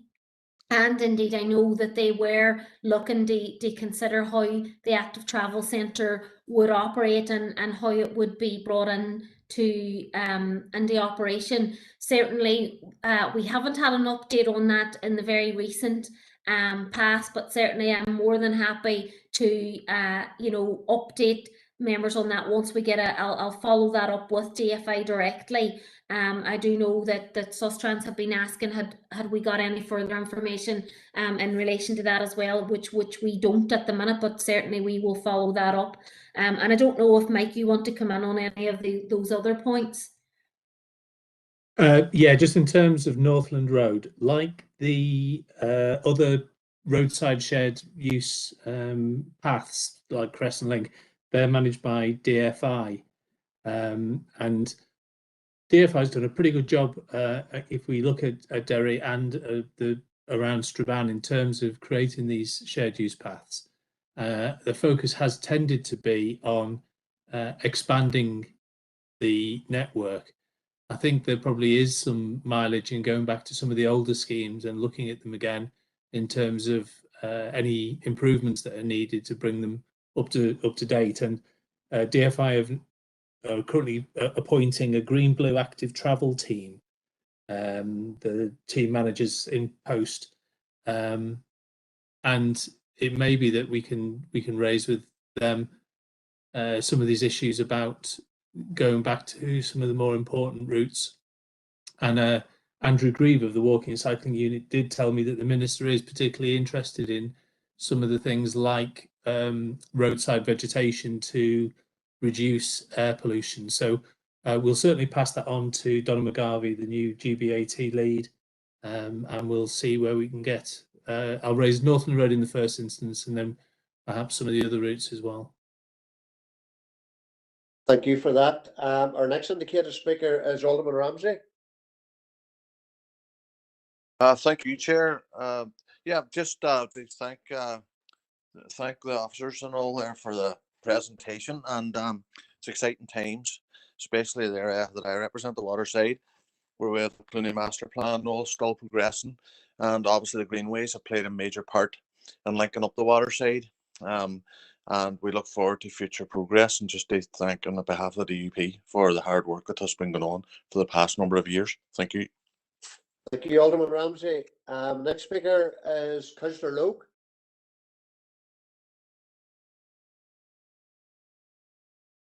Councillor Loke. Right, Chair. Yeah, thank you very much. And again, not part of this committee, but and I'm going to be very brief. I'm aware my party colleague is going to come in to give our overall view in this, but I think it would be neglectful for me as a councillor of the Moor DA do not mention the Greenway out the line. I know it has been developed many years ago, a part developed, should I say. But I was kind of concerned that it hasn't been highlighted for a kind of on your refurb list. But I do welcome the proposed engagement with all the ward, different ward councillors, so we can maybe explore this option again. And just to add, you know, this is a very important greenway. It straddles the Foyle, the river, and it also crosses onto Nixon's Corner, Calais, and I do think that there's a scope there for a joint project to make this a more viable and safe walking space for all the community. Thank you. Thank you. And the next speaker is Councillor Fleming. Chair, thanking you, and a lot of the stuff has already been said, but I just wanted to acknowledge to Jonathan and Mike and our officers in terms of who have already done a lot of the work in projects that are underway and the projects that have been completed, and even just the discussion and the excitement and the verve for more developments shows that this is something that the community see has been very beneficial, and again, as people has alluded to over this last while, even more so. So there's obviously an appetite, a big appetite right across city and district for this to continue. So therefore, the meetings are very much welcome in terms of the DEAs and the grouping of the DEAs. Again, I think it was a Councillor Edwards had asked the question, and I certainly think it would be something we would have to bring to it, would be a degree of how you because the demand will outstrip at any given stage the wherewithal to put stuff on the ground. So how we prioritize, but even in terms of the practical thing in terms of being close to the Strabane Greenway and being on the group, which Mike comes to every month and gives updates, and just the sheer amount of work that has been done on that already. I also think in terms of, obviously there's strategies there in place, and again, that people have says that maybe they need updated, but I also think in terms of community planning, and I think maybe Alderman Hussey alluded to this, we need all our partners as well in terms of community planning and in terms of departments to weigh in and helping in the development of this right across city and district. But again, acknowledging the work that has already been done and look forward to increased the delivery in the future. Thank you. Thank you, Councillor Fleming. Councillor McHugh. Thank you, Chair, and I'd also offer my thanks as well to both Michael and Jonathan for their contribution to the presentation today. I just want to really reinforce what Alderman Hussey had alluded to earlier in terms of the legacy projects that were within the legacy Strabane District Council. I certainly recall the ecclesiastical route that Alderman Hussey referred to earlier. Indeed, I had raised previously that while I accept it is certainly a viable project and certainly something that we should be aspiring to, I've always said that it's probably more doable, that perhaps a stage or stages of that could be brought to fruition in the near future. And there actually was a feasibility study carried out, particularly on that section from Castleberg Bridge to the village of Spamouth. And you know that report is there for anybody who wants to view it. And indeed, it was discussed within the new Derry City and Strabane District Council as well. But I do accept what Karen's saying. You know, possibly the legacy Derry City Council, those projects there were probably further along the greenway, so to speak, rather than a road, than what the legacy projects in Strabane were. But they definitely were there, and as I say, that feasibility study is there. So hopefully going forward, you know, we can see that come to fruition as well. I have other points to raise, Chair, around the master plan itself, but I intend to raise them under the item 20 and confidential business. But again, thanks to both Jonathan and Michael there as well. Thank you. Thank you very much, Councillor McHugh, and can I just add my thanks to Jonathan and Mike here for the presentation. Great presentation and the update, and you know, listening to other councillors and aldermen speaking here. There are gaps, and I suppose the task of the meetings is to go out and see where those gaps are in areas. And as someone said, demand will probably outstrip the supply, so it will. And I do believe as well, it's very, very important that when we're working these plans, that we try and get as much partnership as we can, as someone else said, with departments and stuff like that there, because we definitely need funding. There is a demand for it there, and it looks like an exciting time ahead. That's everyone under this item of the presentation. Could I have a proposal that we move into confidential? Proposed, Chair, Councillor McHugh. Councillor McHugh proposed. Could I have a seconder? Seconded, Derek. Thank you. Karen, could you just let us know when we're offline? Thank you, Chair.